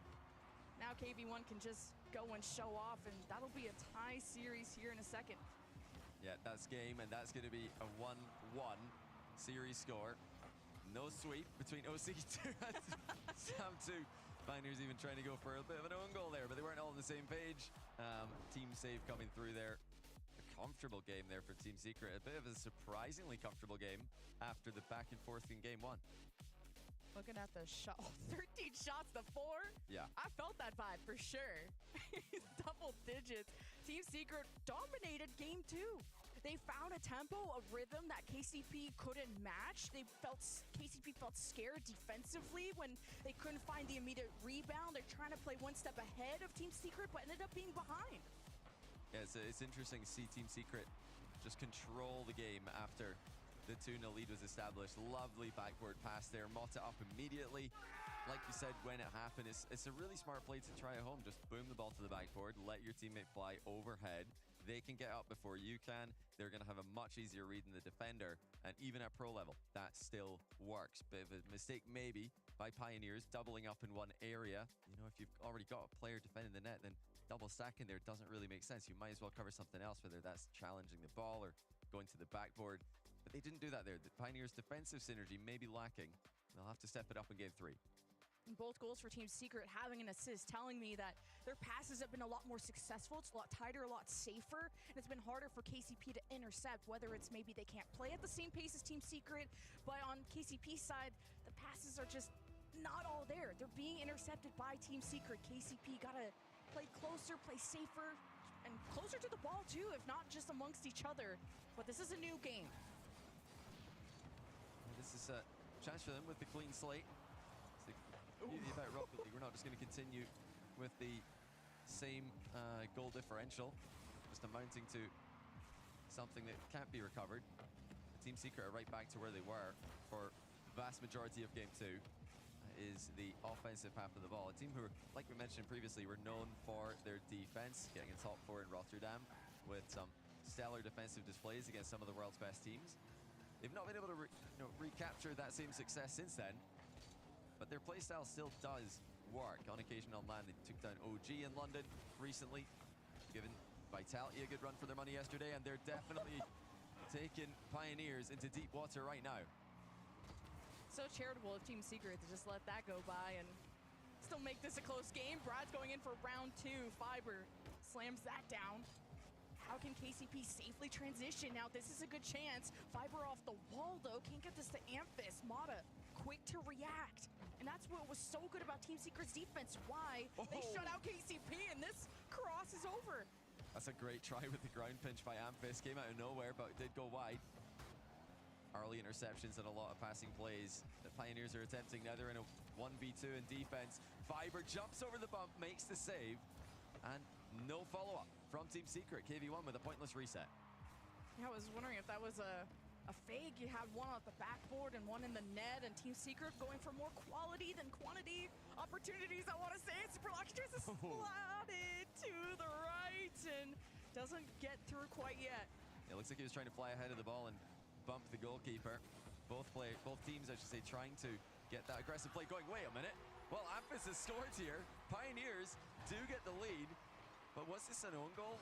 Or am I just blind? I might just be blind. Yeah, I'm just blind. It was Amphis. What a read. I didn't think he could get up there with the boost that he had, but yeah, he's just able to do that. And it's continuing to be just a back and forth pendulum swinging series. Not quite as much of a reaction on that one, though. I think Game 2's calmed down the Pioneers a little bit. And it's if KCP can find the right pace where Team Secret panic a bit on defense and don't make the perfect read just like that in the moment for Mata on the backboard. And it's KCP up first. Now Mata stealing boost and getting a demo, but doesn't have a second man close enough. Brad and KV1 were in the midfield, maybe trying to draw out those defenders. It's still making them shake. Mata doesn't even make connection on the 50. KV1 either. Brad's a third man back, and Super Lucky has to keep up with this and at least steals boost and puts KCP in a position to try and get Team Secret back. I think we're seeing here that Pioneers are very happy playing with a lead, very happy playing on a tie game. And Team Secret are likewise very happy playing with a lead. Neither team has looked anywhere near as good when they're trailing. Team Secret have had more success equalizing and coming back, but when they get into those tie game situations, their style doesn't seem to be as effective as when they're just sitting on that 2-goal lead they had in Game 2, where they just had everything that they wanted, no risks needed. Now it's Pioneers who have regained. They've just brushed aside that Game 2 loss. Amphis, the one who played brilliantly to get the rebound over the top of a defender to open the scoring. Now they're looking to add to it. And it is going to be Fiber! Oh my goodness! Why did he have so much time and freedom off the ball? He's off the ceiling too. Look at him go! He had time to come back from that. I mean, we knew he was up there, but he came just flying back into the screen like a peregrine falcon. 2-0, Fiber once again with the huge play. Really thought Team Secret's defense was good enough to mitigate these KCP threats, but that was just too much time given to KCP to get these follow-up touches. Team Secret are now suffering from those timings, and that's all fixed up, all thanks to Brad. Oh my goodness, what a pass by KV1. I mean, Super Lucky won't be too upset about his knock to the corner, but KV1 reads the corner bounce, pings it back into the middle, and Brad was on that. 2-1, it's once again Secret looking to get the comeback. 2-1 with less than 90 seconds. And it's a scramble off kickoff. Brad has to take it high. Super Lucky's hoping to match that. Amphis in his shadow is Mata still fighting through all these bodies. Super Lucky not with the greatest touch as KV1 wants Brad to make something happen with this, but with no boost. You're barely making these touches, but you're making KCP really sweat for this. And Team Secret are so close to that equalizer. Here's a response though. Brad was back in time. Yeah, important save there by Brad with very little boost at his disposal. If you want, they're just hiding inside that near post, a position that's harder to demo from the opponent's POV. Final 50 seconds, Pioneers. Such great reactions when they score, but now they're just trying to up their composure, stay focused, not get too excited, not, celebrate this one too early. Miss on the corner double. KV1 bangs it down the middle. That's going to be easy for Super Lucky though to collect, and great 50-50 into the back corner, and another one. That's a 2-for-1 for Super Lucky as he secured the boost as well. Well, Fiber versus KV1, pretty matched up in the corner. Fiber doesn't get the corner boost spawn he was hoping for. Now Team Secret, this is the play they gotta make work with Brad in a low 50 situation. Mata gets a hand up. Brad is more focused on boost than the pass he were to receive, and that kills a lot of momentum for Team Secret. They gotta turn this around. How do you transition quick from the midfield? Here comes Team Secret. Here comes Brad. Drop on the Mata! 0-second goal! Brad with the air dribble bump pass. Mota slots the finish past two goalkeepers. Pioneers did not send enough players for that ball. They should have double committed on the overhead. It's so much harder to bump if they do. But Team Secret tie the game. Into overtime we go. Another OT. Better not be like game one. That lasted forever, but Super Lucky's connected. Well, thanks for not making that last too long. Everyone's on their feet. KCP, game 3 OT. And again, it's Fiber with the flip reset. When they've needed him to produce the goods, he's done it 2 times. Flip reset, double to pass the ball middle in game 1. Now the solo play in game 3. Pioneers, double match point. And Team Secret, they need another response. They've had so many comebacks. They need another one if they're going to survive this series. It's been punch for punch, and I like that the vibes never stop, no matter what game we just saw. Not this OT, but the one before that. And this series could very well go the distance. 2 OTs, one that lasted, what, like 4 minutes? This one lasting in the blink of an eye. What a fun game this is. It was just a clinical performance from Pioneers. They were outshot, but when they got the chances, they took them. I mean, what a goal by Fiber. Amphis did well with the opening goal also. It's all about the solo plays in game 3. And Team Secret, I mean, so many highlight plays from this game. What a pass by Brad. Such a good decision. I love the shot selection there. When you need a goal, no time remaining, to go to the air dribble bump pass is one of the best all-in moves to go for. Not that it mattered. Yet another Fiber reaction that looks like a tournament win. Now they got the blood flowing for sure. And after KCP just couldn't find that right tempo in the previous game, they put Super Lackey more at the front, just really try to push that offensive third and lead with more confidence. I felt like there was a lot of fear in KCP in the previous game, and they broke that down to now take the lead in the series. Match point. This Fiber, Super Lackey with the pass. KV won! Oh, couldn't keep up. I mean, it was all the way from the kickoff. One pass out wide, Fiber, mid pass off the wall, and no beating Super Lucky to that ball. 8 seconds in, Pioneers are producing one of the best performances they've seen all season. A team who struggled online in Split 3. They took seed 3 behind Chiefs and Power. Regionally, didn't even play in London. Now, at the World Championship, they're showing why they really are the 2 seed from OCE, maybe even wanting to be the 1 seed by the time all is said and done. And you don't have to be the most mechanical team to win games against teams that are maybe more mechanical. It's just about the passing plays, and KV1 finally makes an appearance. Yeah, Mota just chipping it out. Brad leaves it. They've got options either side of the box, making it very easy for Mota to pick out a pass there. Immediate response again. I mean, I feel like I've said it 100 times today. Team Secret, they do know how to just regain and get goals when the other team puts them in a tough position. The Pioneers still in a phenomenal spot. If you asked them this morning, hey, do you want to be 1-1 in game 4 after leading 2-1 in the series, they'd take it. They'd say, hey, that sounds good to me. You know, we're not under any illusion of where we're at in this tournament. Team Secret are the favorites here. We want to upset them, and they're in a position to do so. Super Lucky manages to also take some boost, but KV1's the one with the ball and not doing much with it. Didn't even have a supporting cast, and KV1 had no boost, but hey, it's space that Team Secret can still try to work back. KV1 with a pop-up to avoid Super Lucky. Now KV1 has time on the ball. Mata in the box, or at least in front of it, forcing a lot of commits from KCP. Brad with the double! Oh my God!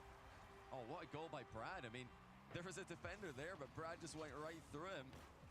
Double tap and a dunk as well. I mean, Fiber was boost starved, so he couldn't get the best touch on the ball, but he went the wrong way with it, back into the middle with his touch instead of towards the corner. Maybe just didn't get the read on the back forward bounce. This is the KCP defense, just a bit slow to the punch, and Team Secret seem to have found that weakness, putting a lot of salt in that wound. But it's Amphis beating Brad to the punch, to Fiber, to the side. KCP, can they really build that pressure to force those same mistakes from Team Secret's side. Now Amphis is gone. KCP's defense in trouble with just 2 up, but now relying on the respawns to maybe stop Mata in this situation. And it gets to the side. Yeah, they were just steering Mata, just shepherding him into the back corner there as his air dribble looked to be going in a harmless direction. Still plenty time to go in this game. Teams have been converting leads pretty consistently this series, though. This would be the first time some teams come back from behind and actually won it. Team Secret testing the waters from one side of the box to the other. Pioneers have to show more defensive synergy than they did in Game 2 if they're going to escape the stranglehold they're currently in.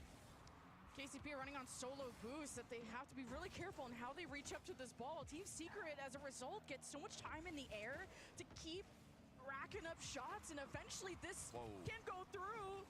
This KV1 making KCP sweat in that moment. Now here's a response. Running into Brad. Fiber assessing, leaving it to Amphis against KV1. Dodges it. This could land, no, not in front of the net, but back to KCP's hands, who are just making Secret run around like their heads are cut off. Yeah, down to 2 minutes now. Fiber passing down to Amphis, but into the middle. Super Lucky's there. Top shelf denied by a Team Secret goalkeeper. There's been solo plays in Game 3 for Pioneers, now passing plays in Game 4 that have looked like they're generating the most successful chances. Unfortunately for them, Team Secret have had equally effective, if not better, passing plays at the other end. This is... Oh my. Oh, Amphis! Lucky too, and that doesn't matter! Tie game! On a bit of a facepalm there from KV1. He gave that ball away, just lost control of the back corner. Amphis immediately pounced on it, punished him by putting it back into the danger area. And once again, Pioneers have got that player at the far post side, immediately pouncing on the shot. Tie game. Pioneers 1 goal away from winning and moving to the 1-1 round. That's what KCP needed. They just lacked a bit of energy. Kind of reminiscent of how KCP played in Game 2. Now looking a lot more active. Look at Mata too, picking up speed. Fiber's back though, and Amphis drops us in a dangerous spot and actually forces it right back to Team Secret. KV1 though has got a triple man coverage. Brad! Slots it right where everybody was! What a save, follow-up save there by Pioneers. I mean, they all committed to that ball thinking nobody else could save it. Combined forces kept it out. Team Secret again with the air double bump pass. This time Amphis makes himself as big as possible in the way of the ball, dodge the bump critically to stop that Team Secret attack. KCP got to be careful with these touches defensively. Sometimes it ends up back in Team Secret's hands.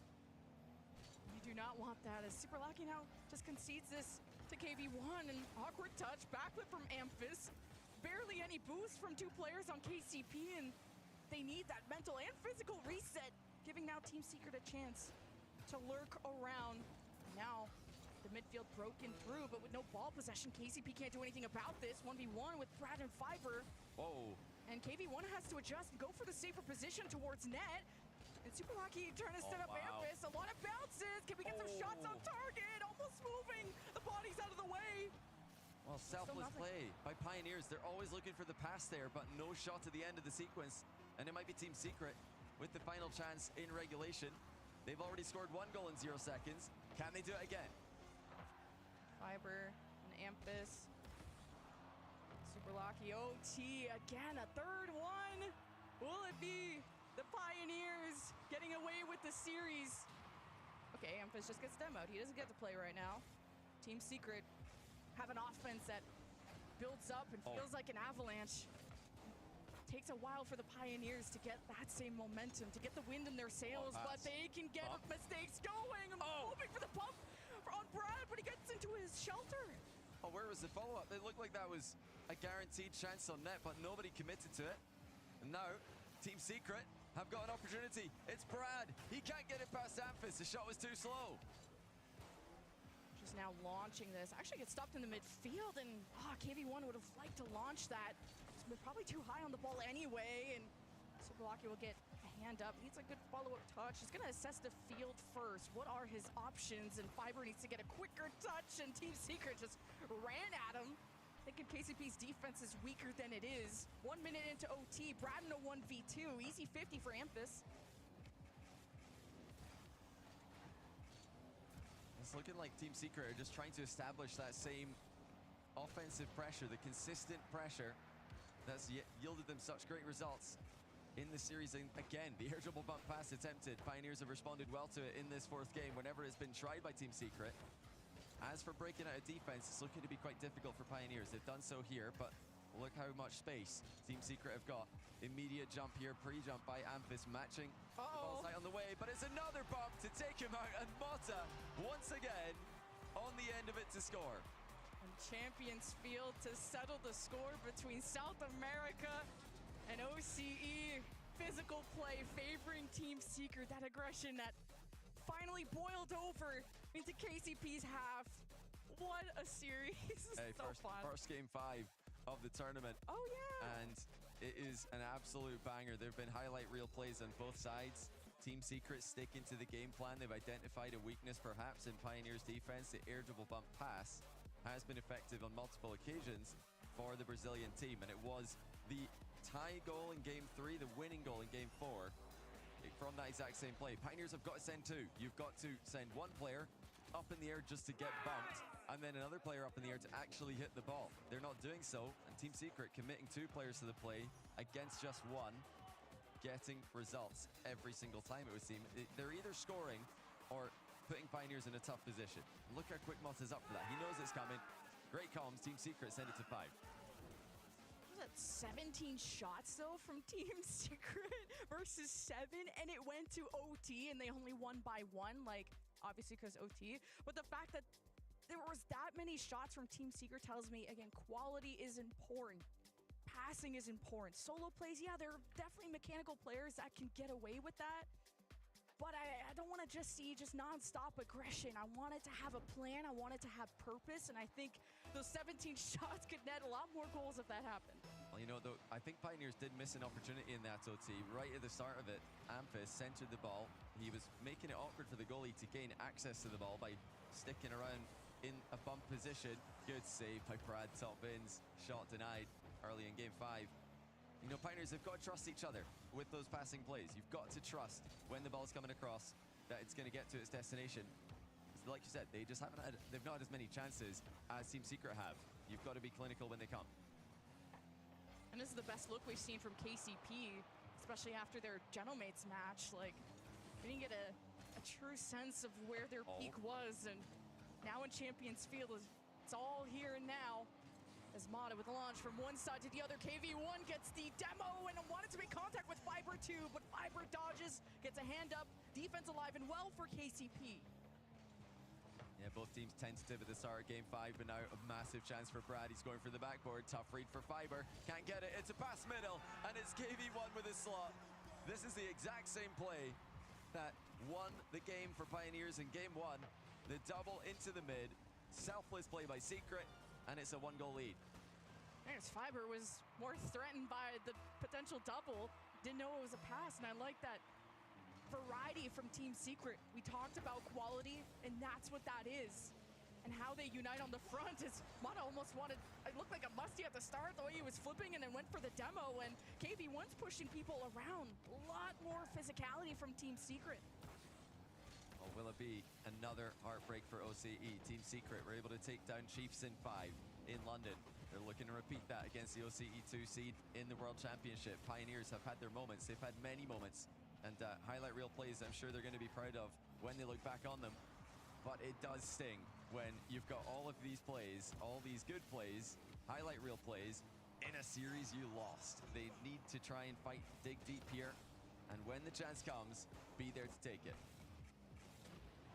Okay, there's a demo on the defense of Secret, but KCP are not keeping the ball close to their chest, and they're still having to challenge and fight for it. And it's a 51 by Team Secret that could have set them up for a potential goal, a second one, but losing that and feeling like giving up unnecessary space to KCP when I think Team Secret could be more aggressive, especially how wobbly KCP look on defense at times.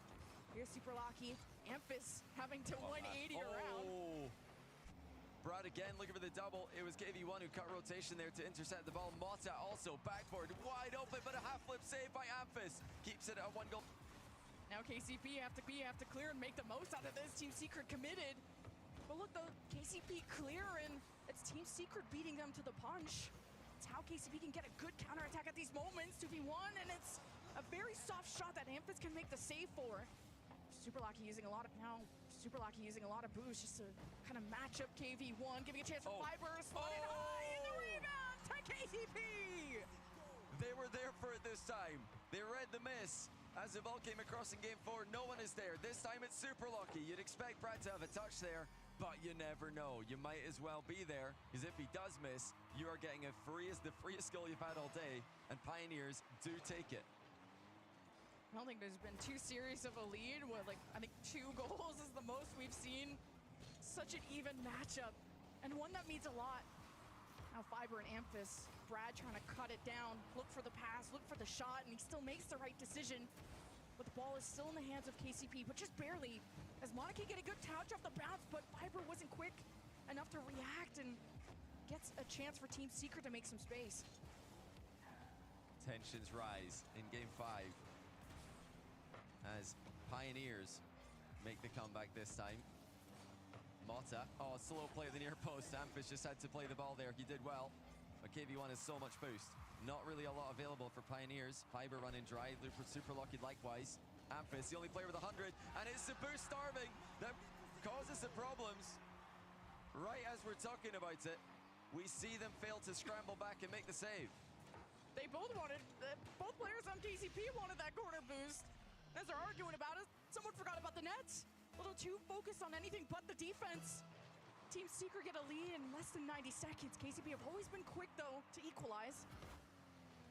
Yeah, it's so hard to keep your composure in those situations. I mean, you just want to have a comfortable amount of boost, and, 25 boost, 20 boost just doesn't feel comfortable. You need to be disciplined and just tell yourself it's fine. 20 is plenty in those situations. Even if you have to make saves, you can jump up to the crossbar with something like 10 and save anything if you need to.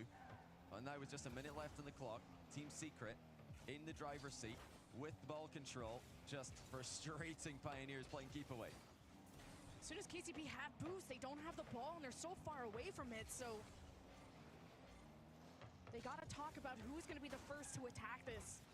I think Fiber is that reliable guy usually, and that bounce off the ceiling, not ideal for KV1 or Team Secret, but KCP again, too slow to react and make the most out of these windows of opportunity that are so short. KV1 to the backboard, double Amphis, good, and it goes to Super Lucky, safe play by KCP. Yeah, they're kind of panicking though, they're giving the possession away. Team Secret so good at holding on to these leads late in the game. It's a miss and a free ball for KV1, and that could be it.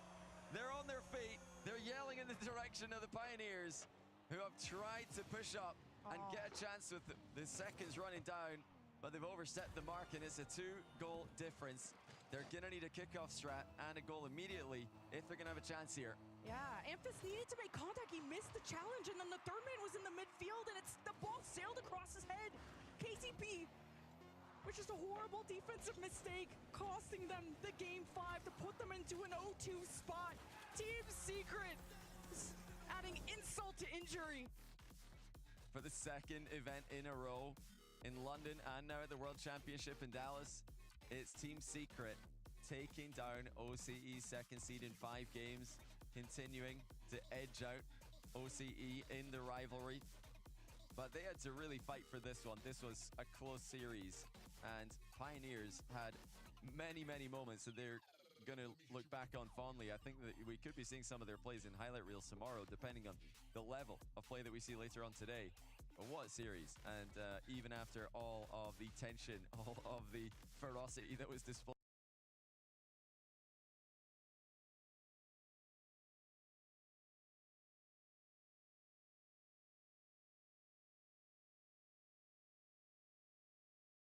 Urgency absolutely must be there as we see Naps and Chicago go head-to-head.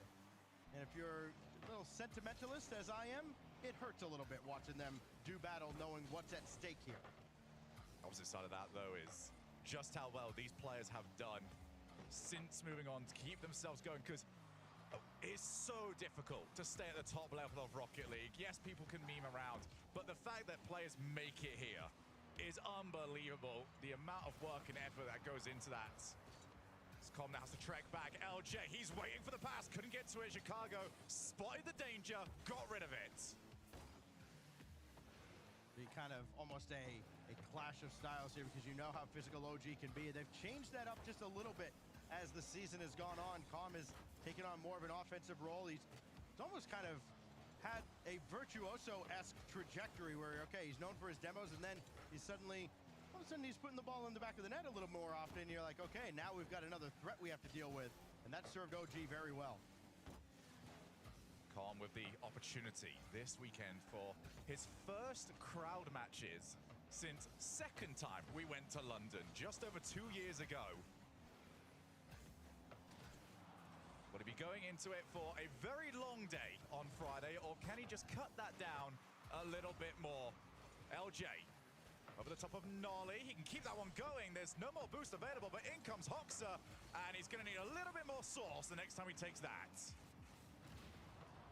Going back to talking about Chicago and JNAPS, you know, it was a year ago at Carmine versus the World, KCX3, where you know, they had the last dance for Chicago's Bulls, as they put it. And it's amazing to think a year later, adversaries on the world stage, granted in the Swiss Abyss for now, not out on the main stage, as Chicago will scramble back in time. Now LJ looking for Chicago. Nothing there.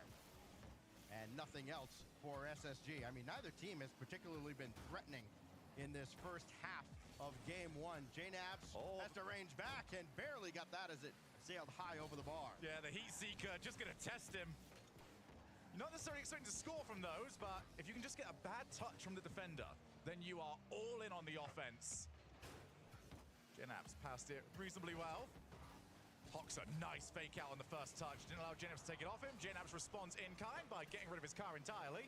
Now Nolly pre-jump backboard. LJ's got that scouted quite a while ago.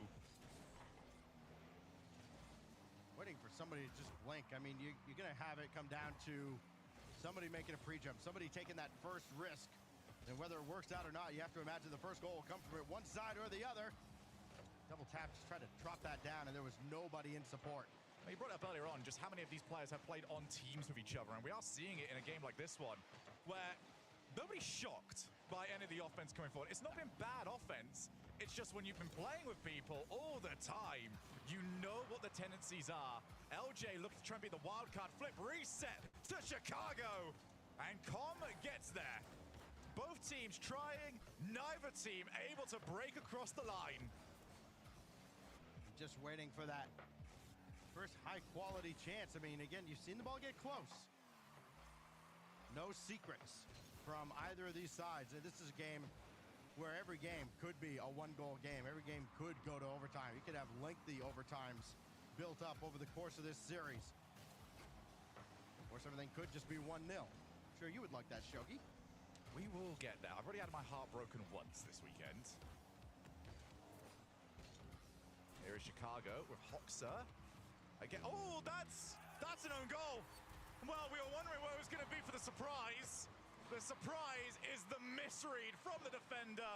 Nolly knew he had to get there before Hoxer, but Chicago kept on following it.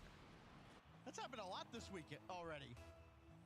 What a gift for Chicago with a minute to go. Playing his 100th World Championship game. Just gets a gift wrap.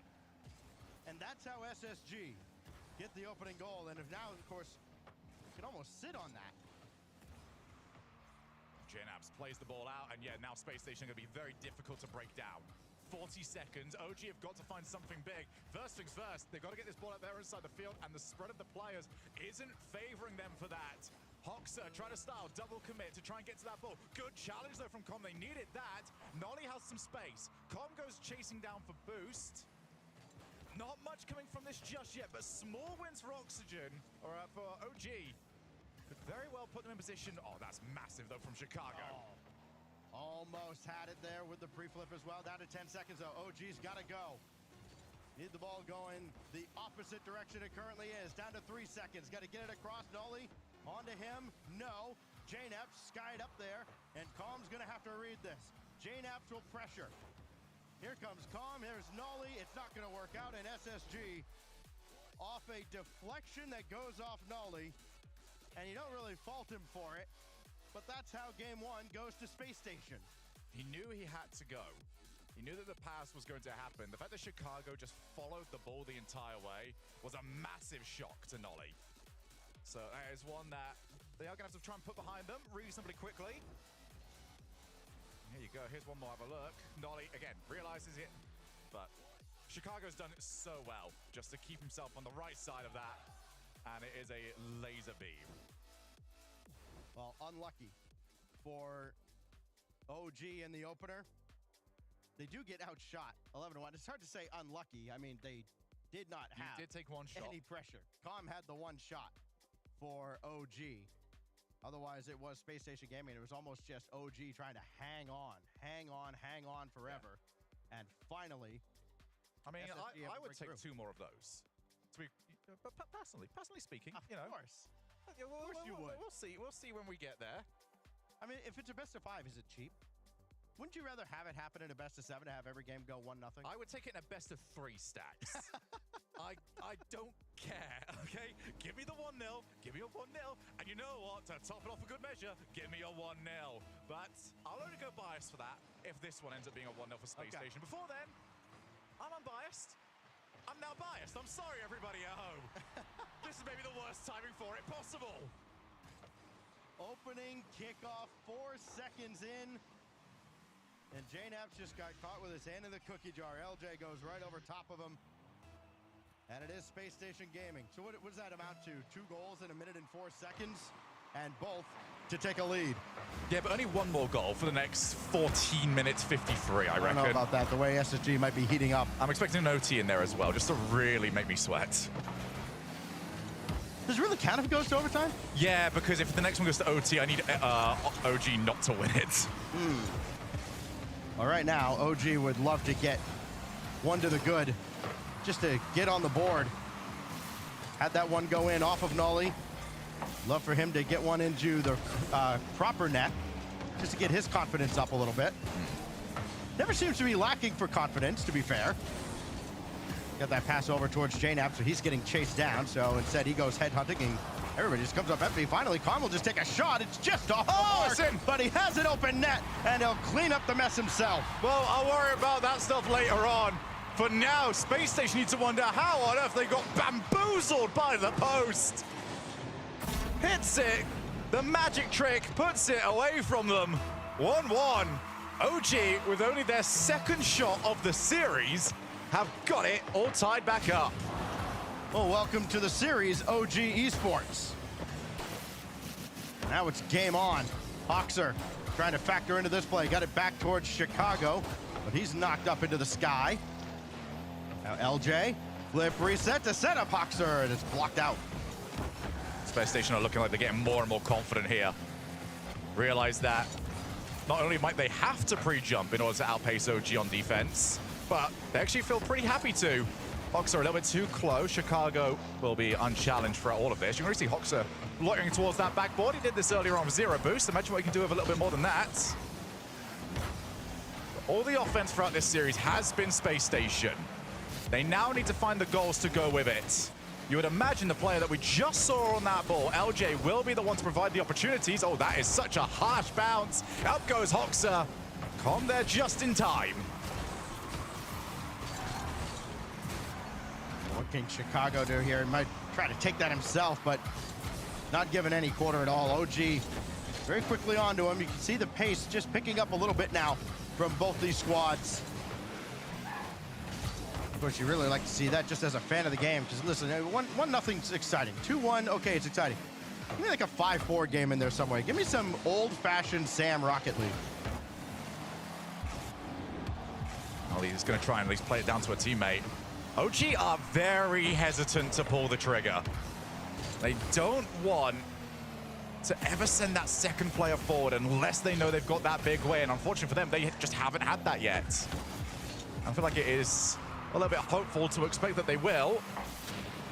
Gonna have to take some risks.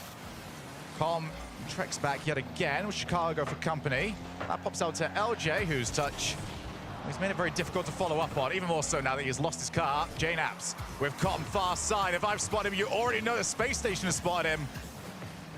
And that's just a little bit of my worry here. The ideas are there, but the ideas are lingering for that's a lot quicker.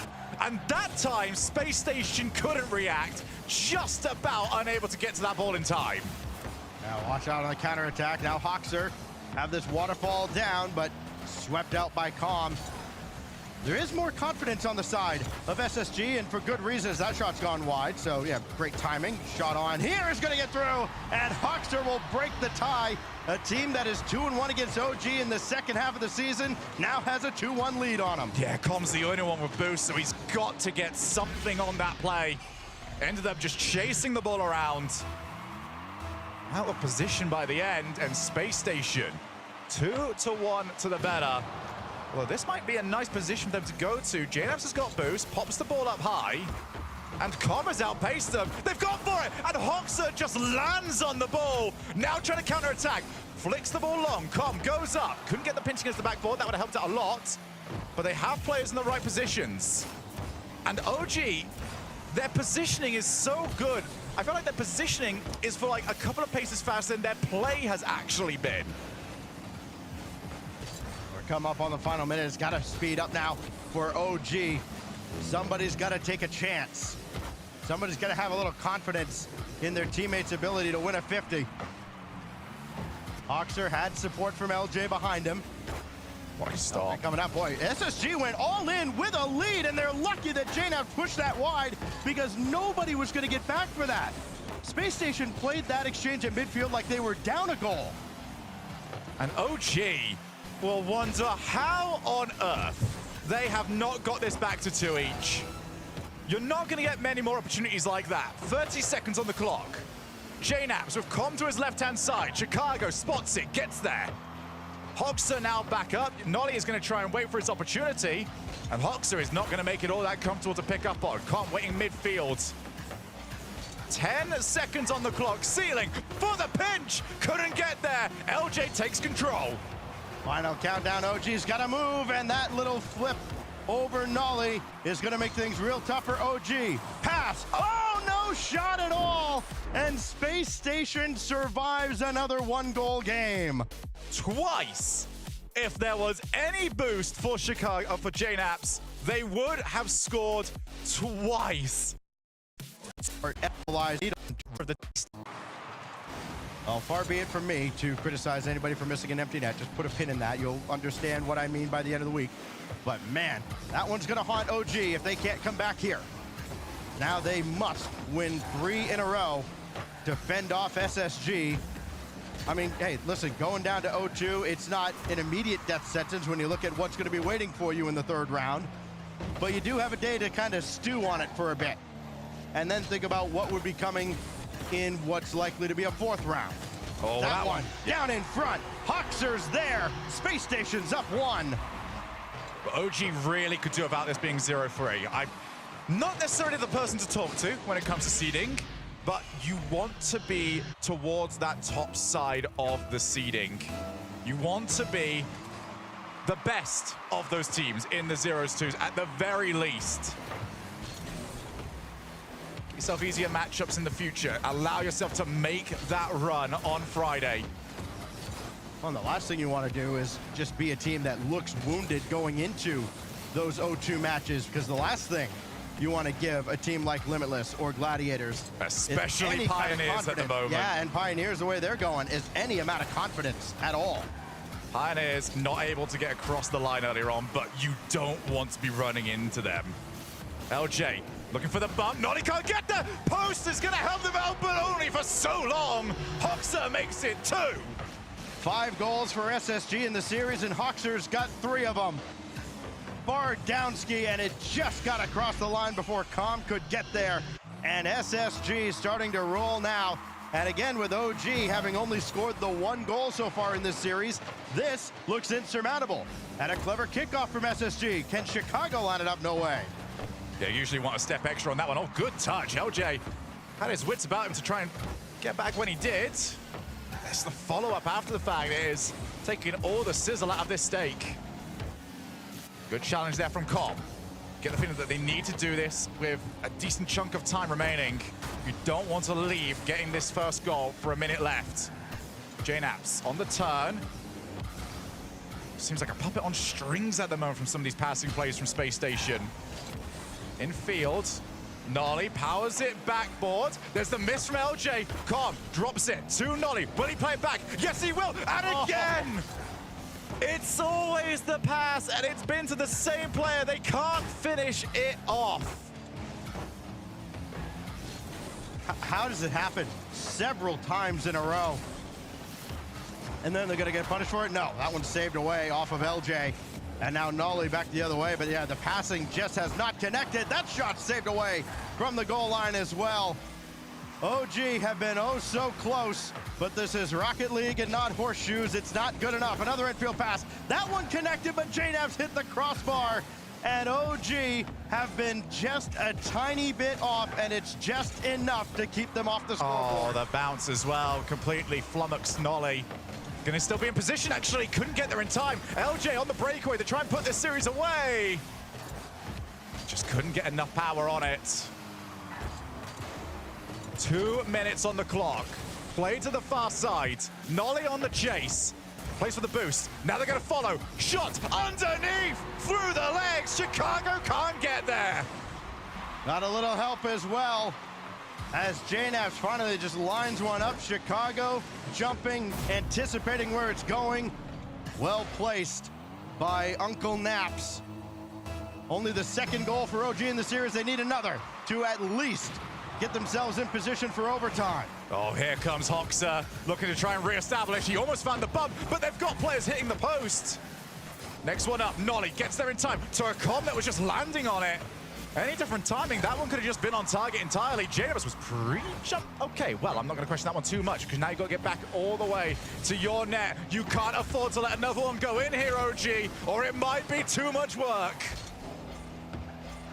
Well, that's another one where ball gets away from SSG just a little bit. A little fortunate that it was off to the side.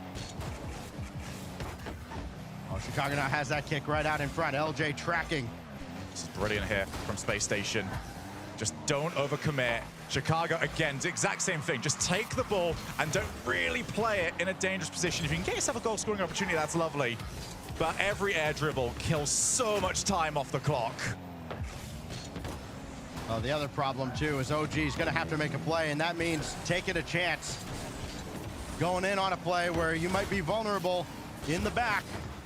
Nolly tried to force that ball through.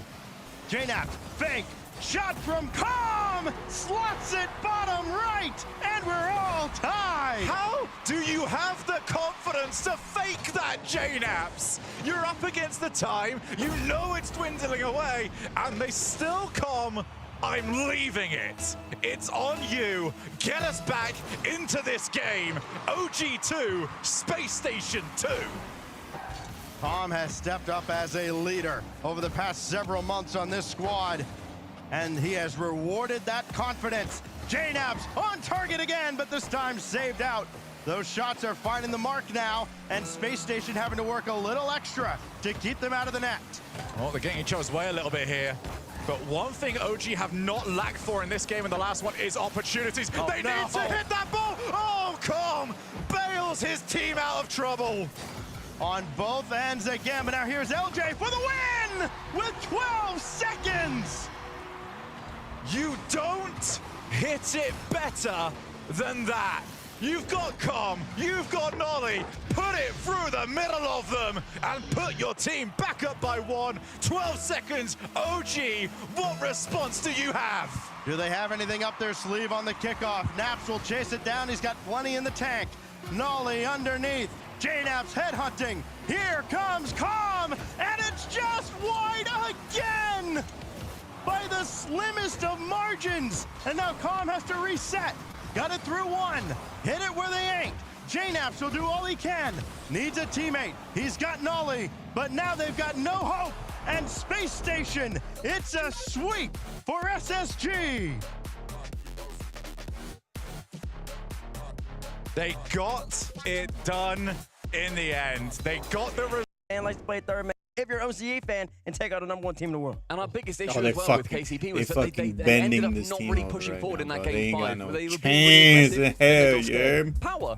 I don't baby. think they've actually got a scared bone in their body at this World Championship. I think they're going to continue to be aggressive and give no respect to G2. I think they're ready to go, folks. Hashtag PWR if you think Power's got this one. Hashtag G2 if you think G2 is going to win. Stumpy, who's your pick? I think it would be silly to not go for G2 here. Realistically, G2, best team in the world right now. Power, they're on a bit of an upswing, but I'm not going to go too far against it. A game or two maybe for Power if they can keep their composure. Yeah, but I'm not going to pull a T-Bates here. I'm going to go G2. I'm going to pick the favorite. I'm not going to go with these underdog picks and just get them wrong. So I'm going to go G2 pretty comfortably. Bates, you were gassing up Power just a moment ago. I mean, I'm gassing them up because they're a really solid squad. I'm telling you, listen, when they win against Gen G, all 3 players average a goal per game. You know how incredible that is? That's phenomenal. That means the offense is on tilt. But I'll tell you this, they're going up against the best defensive team in the world. So, of course, they're not going to be able to get that score. And what you say, 22-3 is relevant right now. Give me G2 stride. This is not a sweep. I'm also going with G2. It's not a sweep because of what Power is. It's a sweep because of who G2 are. If it was anyone versus G2, I think it would probably be a sweep up here on the desk. How does the coin feel about it? Power on one side, G2 on the other, into the air, and it comes up Power. They got Power on this one. Someone had to have Power here. Given what they did yesterday, the coin believes. So they deserve it. We'll see if they can make it. I'm curious how close it's going to be with chat. How much did the game against Gen G yesterday sway them? Almost 30. That's not bad. That's not bad. I think before yesterday, we're looking at below 20%. But the fact they've now anybody against G2. Yeah. Absolutely, folks. Well, it's time to get the #1 team on the pitch. We got Beast Mode, Daniel, and Atomic, folks. We love watching these boys play Rocket League. I'm excited to see them go. But on the other side, we'll see if Torsauce and Banana Head and Fever can give them a run for their money. G2 versus Power. Champions of NA versus the champions of OCE. We had a quick break, Johnny, but I'm so excited to get into this. Game brought to you by Progressive. Yeah, this is going to be an interesting one. We've already seen what happened when Power got the salty run back with Gen G. They had a lot of success in that variation of the rematch, but this one should be a little bit harder. G2 have been by far the best team in North America when it comes to LAN play. I mean, when it comes to playoffs, different level, but even now they are the heavy favorites. Power have to keep proving. Even after the upset against Gen G yesterday, we want to see more. We need two upsets before they can really be entering the discussion, the likes of which G2 are currently in. Power definitely have the capabilities, the talent to beat top 8. Can they catch G2 off guard? And G2 themselves have to really respect Power after what they did to their little brothers of Gen G. Oh. Now, a tone being set, I think this is less going to be about mechanics and more about the right decisions being made, outsmarting your opponent. Already some quick demos from Power to get the ball rolling, but it's Daniel that cuts across all the defenders. I think, the game plan's quite clear here for G2. We saw what they did yesterday against Limitless, just playing a very safe style. They didn't go for the, merciless approach Falcons do when they're playing down. They just try and score 20 goals. No, G2, they just try to never concede. Pretty much at all. They just try to play for clean sheets, and I expect that to do against Power. If they can frustrate Power's offense, then Power will likely overextend, and G2 will be focusing on counter-attacks. So we'll see. I mean, Power do have the firepower. We saw that yesterday. 1 goal per game against a team of Gen G's caliber is an astonishing performance. If they can replicate this, though, this would be one of the biggest upsets in Rocket League history. I think G2 are just taking their time with it. I'm seeing a lot of carries by Daniel, now carries by Beast Mode. They seem to have the whole field, and you can't let them have that much time and space on the ball. Power cannot be scared of a team like G2, and maybe they underestimated who they were up against. Well, they're hitting G2 with a bit of their own taste of their own medicine. Look at that brilliant 50-50 back into the middle. G2 creating some volatility there, just sending the third man charging into the play, but the rest of the team wasn't back. Power on the counter-attack with the 1-goal lead. Yeah, G2 at like 70% of the field thought they could just kind of lay back, go back for boost, and Power caught them off guard. Power, a team that will definitely do that. Now very low on boost. Daniel Atomic will still get the corner. Now this comes back to Beast Mode, who has more to work with to get above Torsauce and Fever. That's a dangerous touch, and Atomic almost took advantage. Daniel gets a bouncer to Beast Mode, who fakes the shot, wants the double, gets nothing. It's very rare to see Beast Mode missing a double like that, completely missing it. Probably looking for the double tap pass mid, like we've been seeing a lot today, but still, complete whiff, very rare to see. There's still chances for G2 though. as they start to swarm Power, trying to starve the boost away and just get tons of shots on target. It's just gone in. Atomic slots it top left. The goalkeeper got a touch, but it did bounce in off the post. Power are playing way too deep into their net. They'll get the initial save, but where is the layers of this defense? G2 can hit rebound after rebound. Eventually, the way that G2 can slot these, it will find the gap. Yeah, especially if they get that many chances. Eventually, one of them's going to go in. Power have got a good chance here. In fact, Torsos is going to cut it middle immediately towards Fever, who's defended well by G2. But again, Power with the kickoff strats, talked about it in the pre-show today. They were able to control Gen G from the center circle in the matchup yesterday. Looking to repeat that against G2. Oh, Fever with almost a dunk attempt there, and Banana Head was feeling it too. Even the third man from Power challenging, but thankfully it popped up, bought time for Power to reorganize. And G2 have a full tank, but getting ball control has been more difficult now than it was when the game started. But Power aren't really pressing, especially when two are low on boost. This gives time for beast mode. You don't want to allow that. MVP potential. Atomic almost on the goal line. There we go. Daniel not allowed to be included in this play, says Atomic, as beast mode with the immense reset, outplay. Clean recovery there by Atomic. No nonsense, just making sure that he could finish off his own shot. And only after, of course, outplaying the last defender. Power struggling to control G2's offense right now. They've not been able to slow down the ball when G2 are attacking. It's just pinging about the box, switching sides left and right. Power really need to try and nullify that at some point, whether it's ground game or passing play. Banana Head tried to go for the 50 on the goal line. It was a nice attempt. But yeah, Power got to be way more preventative when it comes to these offenses, but keeping up with the G2 speed is something else as Daniel went for the double, but Beast Mode is able to get the corner boost steal. Power went for the demo, 3-on-2 man advantage. Beaver trying to carve through. Banana Head playing with the bounce, giving a chance for Torsos to get involved, but that took all three of Power. G2 caught him on the back foot, low on boost. Atomic didn't get the drop down he was hoping for. Beast Mode ready on the right side, playing his chances against Banana Head as Power stabilized. Yeah, but this is not a bad passage of play for Power. But you can see a clear difference. G2's defense just has a far easier time handling Power's attacking presses than Power do at the other end. Banana Head going to try and change that fact. Flip reset. Boost steal by Torsos. Meanwhile, G2 again easily able to deflect that attack and then take the ball away in a swift counter. It's a double commit from G2. Not the cleanest continuation as Beast Mode now comes into the play, but Power unable to really create realistic chances to score.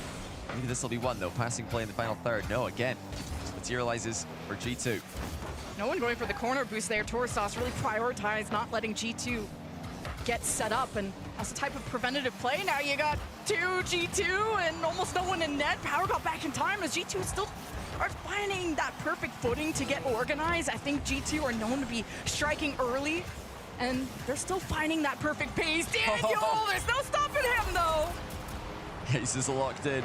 Look at this clean catch and then continuation by Daniel. I mean, that is a super difficult touch to make in the air, just taking all the power off the ball while bringing it under control like that. And while Power tried to get something of an attack started, they just concede one more. Now, they did drop game one to Gen G yesterday. This isn't the end of the world for Power. They were able to come back, win that series.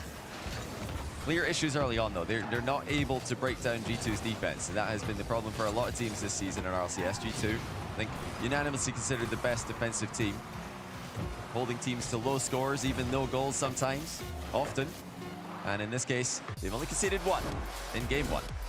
3-1 for G2 in game one, as you said, and I felt like Power were more toe-to-toe at the start of the game, like not letting Daniel dribble across the field. That was a nice start, not allowing too much freedom on the ball, but then Power started leaning more and more back, letting G2 get these passes and these double tap attempts, and a lot of shots registered on the G2 Stride side as a result of that.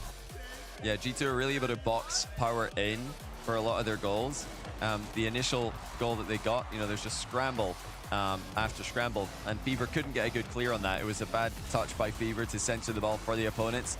And same idea here, you know, Beast Mode outplaying one, but the follow-up is G2 ball. They keep getting there first every time a ball spills loose to the edge of the box. And G2, I think, have started to find that tempo that's really worked for them. Obviously, the offenses are kicking Power in the teeth a bit, and you're starting to see that G2 form that we're more and more used to. I don't think this is anywhere near the G2 peak, and they're definitely respecting Power and catching them in their weaker moments. Yeah, they are. And G2 can obviously peak extremely high. They tend to build up as the tournaments have gone on this year in RLCS, saving the best until last when it comes to playoffs. But they do need a good performance here, and they're so far showing a good performance. We already know what Power can do.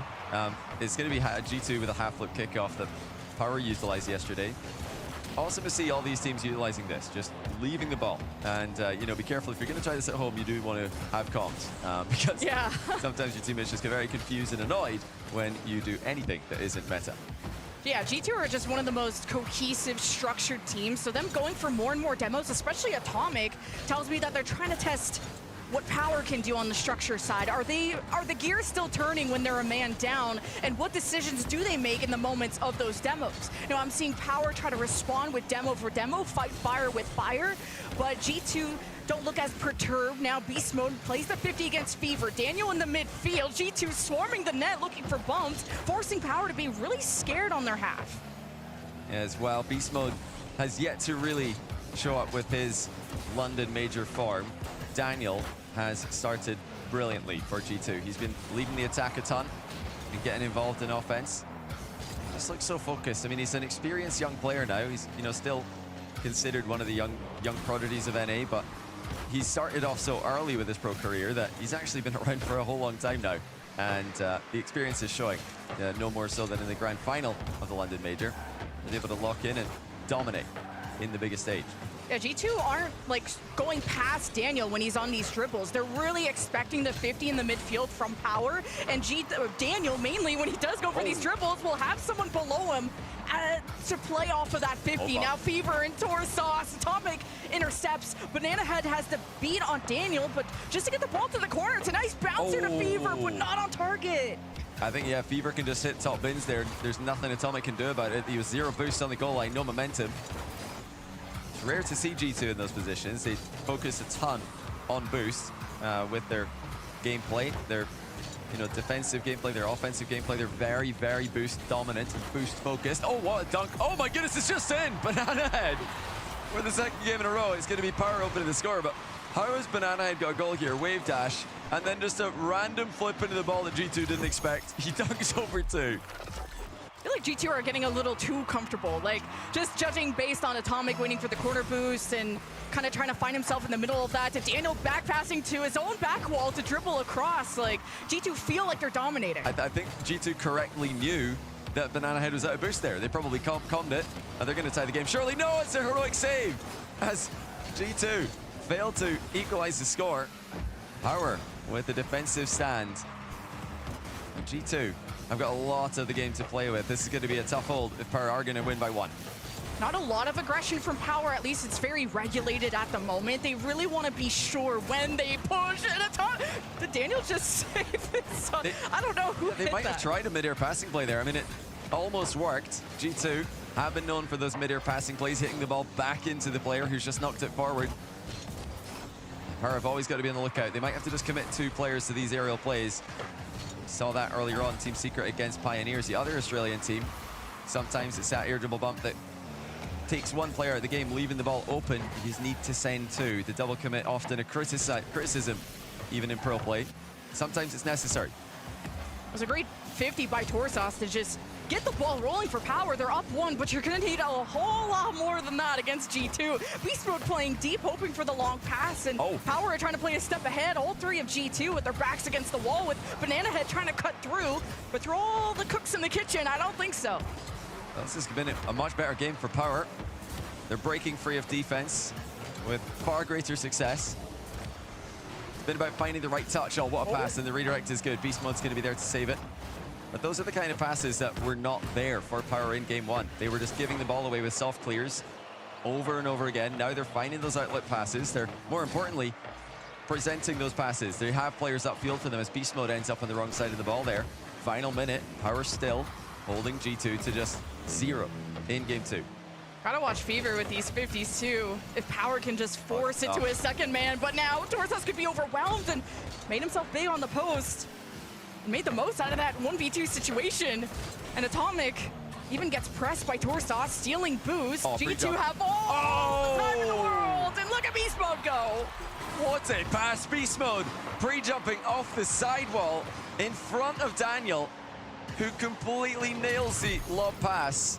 I mean, the redirect was spectacular as well, don't get me wrong, but that pass is unbelievable by Daniel. G2 are ramping up. They found the equalizer after Power started looking more productive too. Now with Booze dodging Beast Mode, Torsos has to get up, use a lot of boost. Hopefully get this to Fever. But these long passes, I think, are going to be difficult to accomplish if you're Power against a team as good as G2, as cohesive as G2. But Torsos taking his time on the ball to assess how the 50 is coming is how you can buy yourself some real estate. But now the pop-up, Power are losing momentum. 10 seconds left before OT. That might be another pre-jump attempt by G2. Beast Mode better get back, but they've got Daniel in defense, so they should be more than fine. Beast Mode going straight back towards the ball to help out. Will it go up? Yes, it will. A little bit of a contest, though, as both teams think about it. No, they let it drop into overtime. Yeah, Power are going to have to cross all the way to the blue half. Better not risk it. Now OT for game one.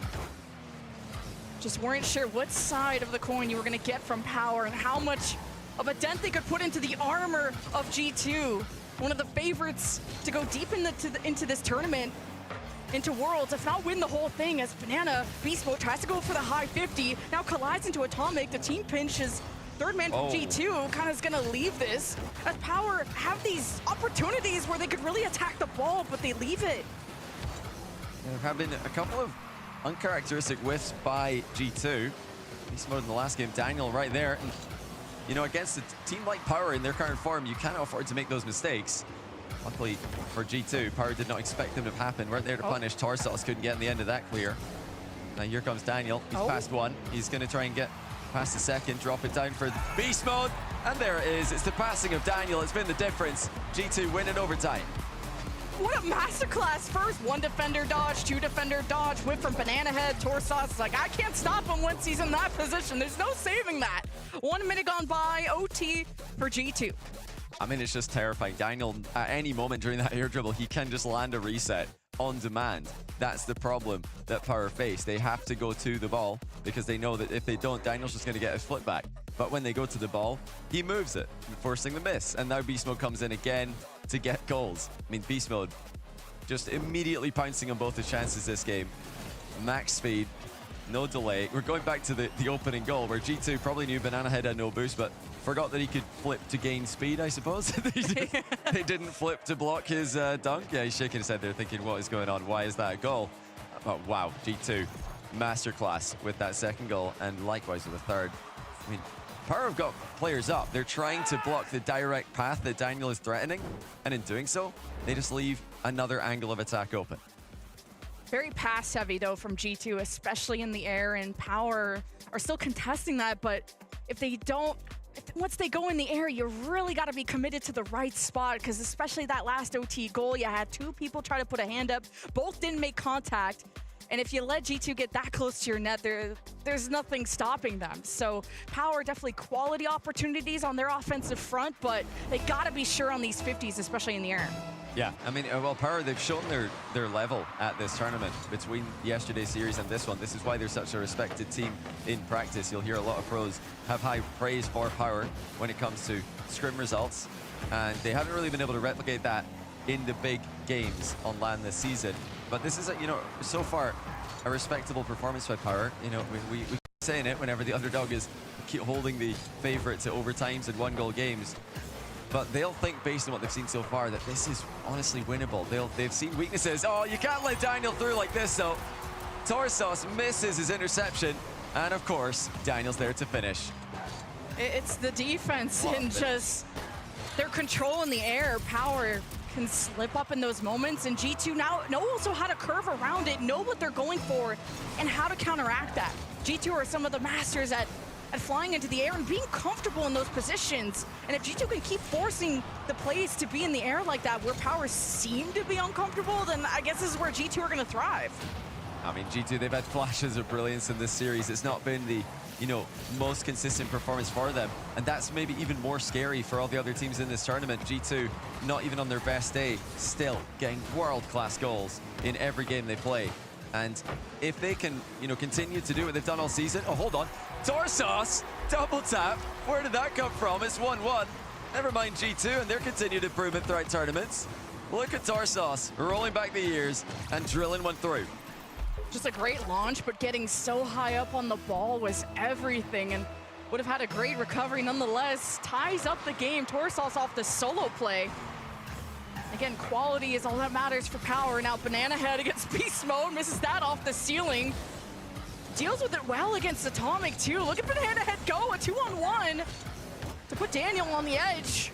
And Power is still trying to get something going, but that light touch wasn't it. Yeah, Fever wanted Torsos to fake that. He committed, hoping that the calm would come through in time. Looks like Torsos was just already a little bit too committed to the play to pull out.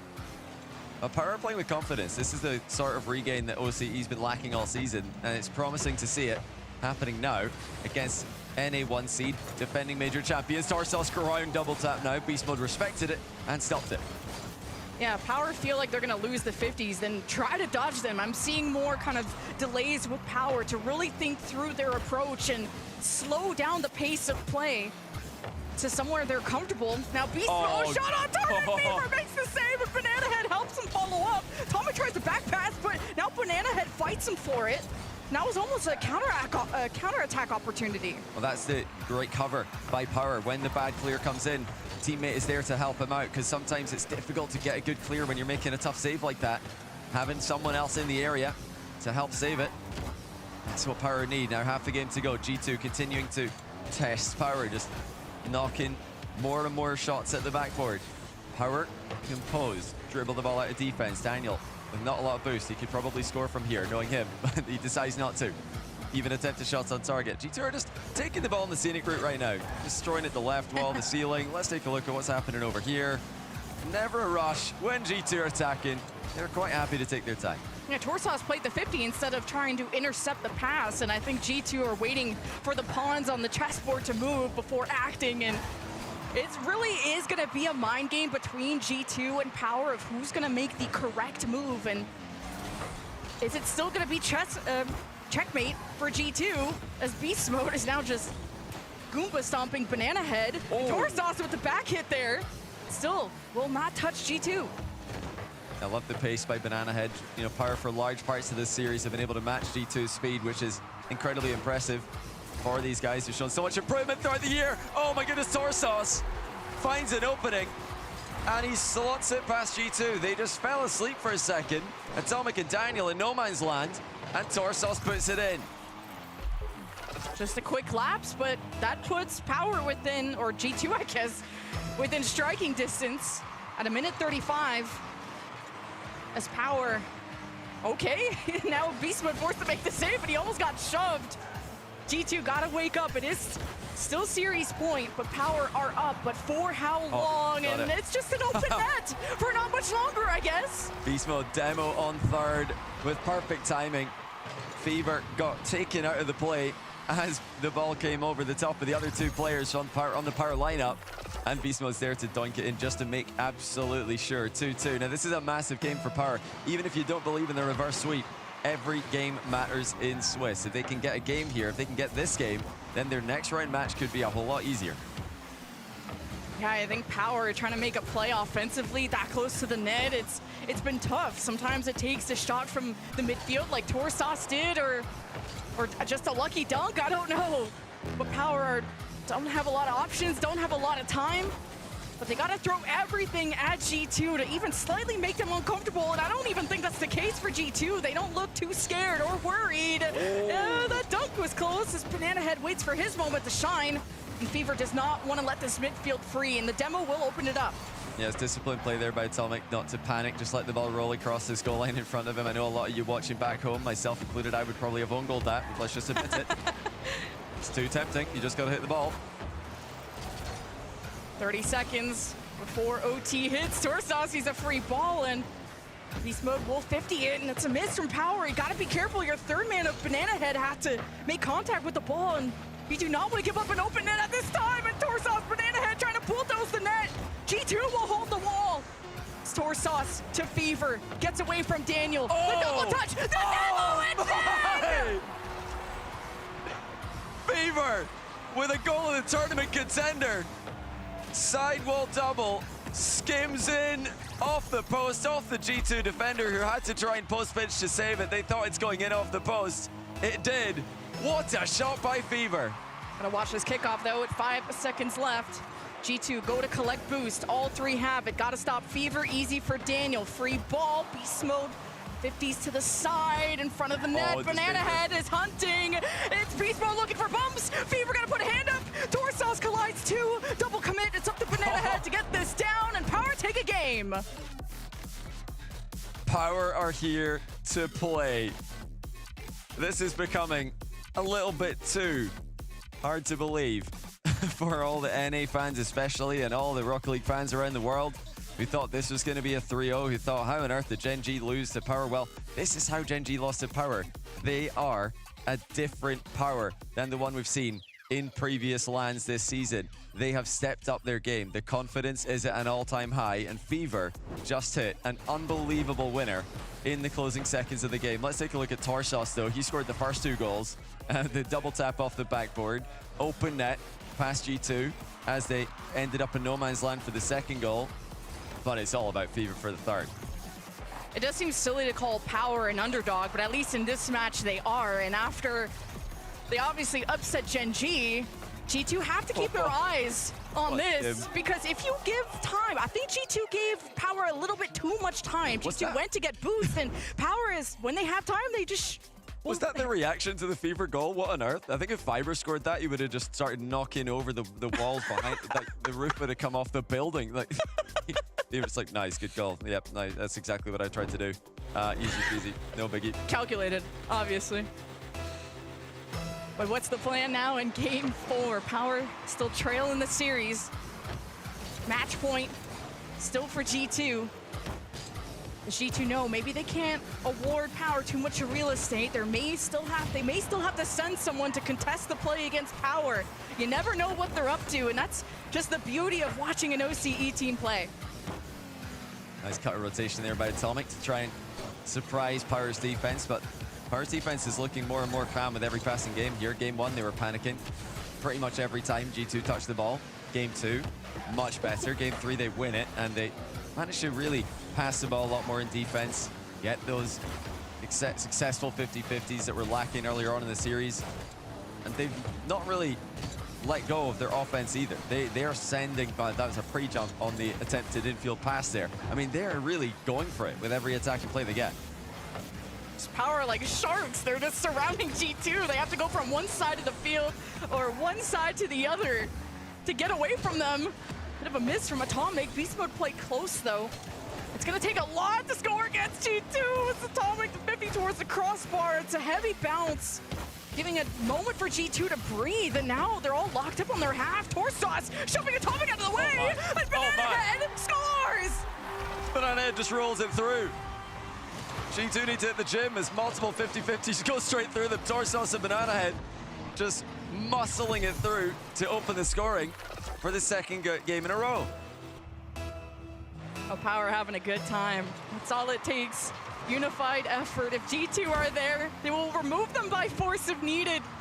Now Banana Head and Fever in the air, low on boost, gotta retreat. Torsos slowing down G2 is a good start, but now you're leaving Daniel with a full tank to get a couple of touches, and Atomic's involved too. The double right down low, and it's a bouncer, so Daniel's gonna keep possession, keep it to the side, and Beast Mode now contests Banana Head. You gave time for Power to recollect themselves, and the counterattack was almost nice, and it leaves an open net! It's a counter attack. Yeah.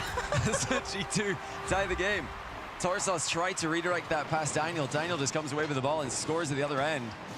Well, Power, they definitely overstepped the mark there. That was unnecessary. They had nobody back, and they've completely committed to try and make it a 2-goal game. And G2 are never going to go down easily. They've got the firepower to score from any position on the pitch. Daniel quickly punished them there. Seems like Power are willing to take that risk of sending all three, give them any options to find any gap within G2. They're such a difficult team to score on, so Power may just accept that risk, especially since they were up by 1, and good tip away by Power, and Fever goes for the boost. Now can take the ball up high, gets under it with the reset to avoid Atomic, and now relies on Torsauce to get the 50 towards Banana Head. It's the bounce, it's the shot, and it's the save by G2! It's nearly another G2 counterattack. It's off the post after being saved at the other end. But Power with the passing plays, the quick decision making, just making the right calls in those situations. They are really testing G2 here. #1 defense in the world, being pushed to the limit. Here's Atomic, good launch towards the backboard to keep it close against the two defenders as Daniel stalls it out, gives themselves time to retreat. G2 just keep pestering them. Power just can't get a good drive going without G2 throwing themselves at the ball, but that's what G2 needed to correct. Not let Power get too comfortable on the ball. Don't let him get good control, make Power look awkward. Now Beast Mode's on the ceiling with no boost, and Banana Head was ready. A one touch by Atomic though. Quick turnaround on what looked like a decent clear out of Power. Now G2 are starting to spread around their offense. They've got Atomic lurking at the far post here. Stick it back into the middle after the soft clear happens. This is much better from Fever, staying with the ball as he clears it. Air dribble out of defense. Banana Head Torsauce couldn't decide whose ball it was. Now G2 are going to try and find a way through again. They've almost done it, but again, Power standing strong in the way of them. It's like G2 trying to force a team bump there. Now Beast Mode's off the ceiling and a bounce to Daniel. Torsauce, great reaction, great read. Atomic just gonna leave this to Fever. No, he was beat. Now Power in the corner. It's been tough for them to get a good setup. See what Banana Head can do, just trying to bully his way through. I don't think he can get away again with that. Now Fever with the musty towards the back wall. Torsauce with the shot up high towards the crossbar. This Banana Head, not the greatest touch, giving a chance for Atomic and G2 to go for the counterattack. It's the shot from the midfield! What a slot by Atomic, and it's another G2 counterattack. Atomic dusts the third man, immediately recovers, and how about that for a finish? In off the post and the bar. G2, 48 seconds away from the 2-0 run. G2 know how to punish a defense. 46 seconds, or this series is over for Power, and Banana Head just couldn't approach that 50 right. Beast Mode had him on lock. Fever has no boost. Banana Head has to do something. Torsauce has got Atomic in jail. Dangerous cross in front of the net, but Power is still resetting. 2 players without boost. That's a dangerous miss from Fever. Banana Head tries to stop Daniel. Oh my God, he's unleashed. Oh, Daniel just way too strong in the air. Catches up to his own forward hit and staunches Banana Head. Bounces in off the post as well. It's a heartbreaker for Power. We're just hoping that's going to bounce out. And now they're pretty much all in. 23 seconds left, 2 goals to get. This is where Power got to send the house. Where they're worried about the 1-1. Atomic's now trying to dunk them. Power, it's not over. Now Daniel forced to make the save. You've got GT a little bit awkward as Beast Mode. Well, he's got possession of the ball. He just has to kill a few more seconds. And that really is it. G2 may have dropped the game, but I don't think you've seen the peak. I don't think you've seen the last of G2. They take the series 3-1. Yeah, they were tested here. G2, for the second tournament in a row, draw Power in the second round of Swiss. This time it was a real series though, and G2 show their level is ready for the World Championship from the start. As for Power though, I mean, do we need any more convincing? These guys are a real threat for top 8. Anyone in this tournament needs to respect this team. They put up a great performance. They pushed G2 really far in that second game, which G2 won. Game 3, they won it. Power did. Game 4, G2 had to defend brilliantly. And Power were just a little bit, I think, a little bit too much on the aggressive side. After establishing the 1-goal lead, discipline went out the window a little bit. But still, I'm super impressed with this team. This is the best we've seen from them all season at the most important time in the season as well. That means G2 are 1 win away from also advancing. And are you worried about game differential? The fact that G2 aren't perfect, you know, they give up a game. Like, does that worry you at all? Well, you know, it's interesting. G2 dropping a game there could get them a tougher draw in that third round. We'll have to wait and see how the rest of the matches go today to see if where they're going to end up. They could still end up being the 1 seed, of course, if the other teams drop. Yeah, that's true. A lot of tough teams have showed up, and Power surely have the potential to make top 8, but their opponents will have to see what is up. But I want to see what's up with Leaf. He's standing by with G2 for an interview. It's the Beast himself here. They got the dub at the end of the day, but by golly, it wasn't the easiest win, was it? No, not at all. They were playing pretty good, honestly, but yeah, definitely not the easiest as we thought it was. That's what I wanted to ask here, because obviously Power came off with a win off Gen G yesterday, which surprised, I think, a lot of people. Even talking to Jack, he was surprised as well. You saw them and you got to play against them now. Is this Power legit? It feels like they've leveled up. Yeah, I mean, I think they are. I think they're definitely a top 8 team. I think they progressively got better over the season for sure. That was the first time we played them in a little bit. They were definitely better than what we played them in London, I believe. I think so. Well, I think it's a mix of both. I think we're not playing our best, but they're definitely better than them. Well, I did want to dive into that as well. For you guys, I mean, the casters have kind of alluded to it too. You know, maybe we haven't seen you hitting your full peaks here. How do you feeling in this tournament? Is it just a couple obstacles here and there you got to get over? Yeah, I mean, I'm not feeling the best, but I'm feeling like solid at least. I think we need to figure out a couple things as a team, because I know for a fact like we're not playing as good as we can for sure. Like we could 3-0 those guys and just play much better, but I think we need to figure out a couple things and we'll be back for sure. Now, thankfully, it's spread out across a few days, so you guys have some time to do that. Do you feel like you're locked into what it is you guys need to work on here, or is it still kind of shrouded in mystery? Yeah, I think we know what to do. I think we talked about it just like before that series and in our warm-up. I think we found out what we need to do. We just need to keep practicing it over and over again, and because we just got back to that rhythm. So I think that's what we need to do, and I think we'll be fine overall. Just before I let you go then, I'm just curious on how you do feel about that, having it spread across. I love it because it just means more Rocket League throughout the week. For you guys as competitors, how is it having this kind of drawn-out schedule?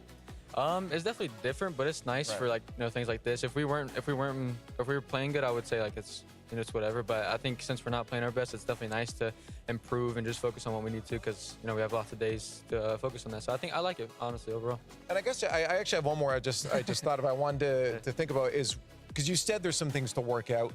Who's going to take charge for that? Is it Sathi? Is it the coach? Is it every individual player? Who leads that charge?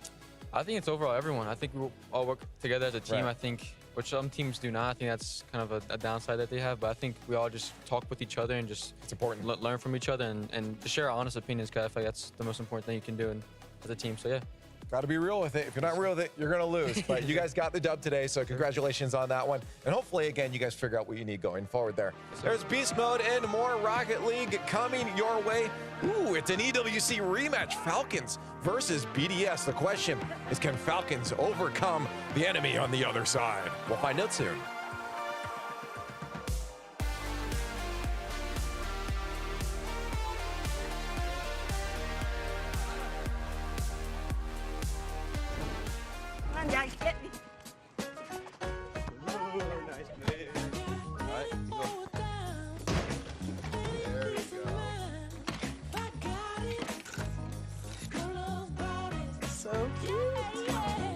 At Ally, we're helping millions save more for the things that matter most to them.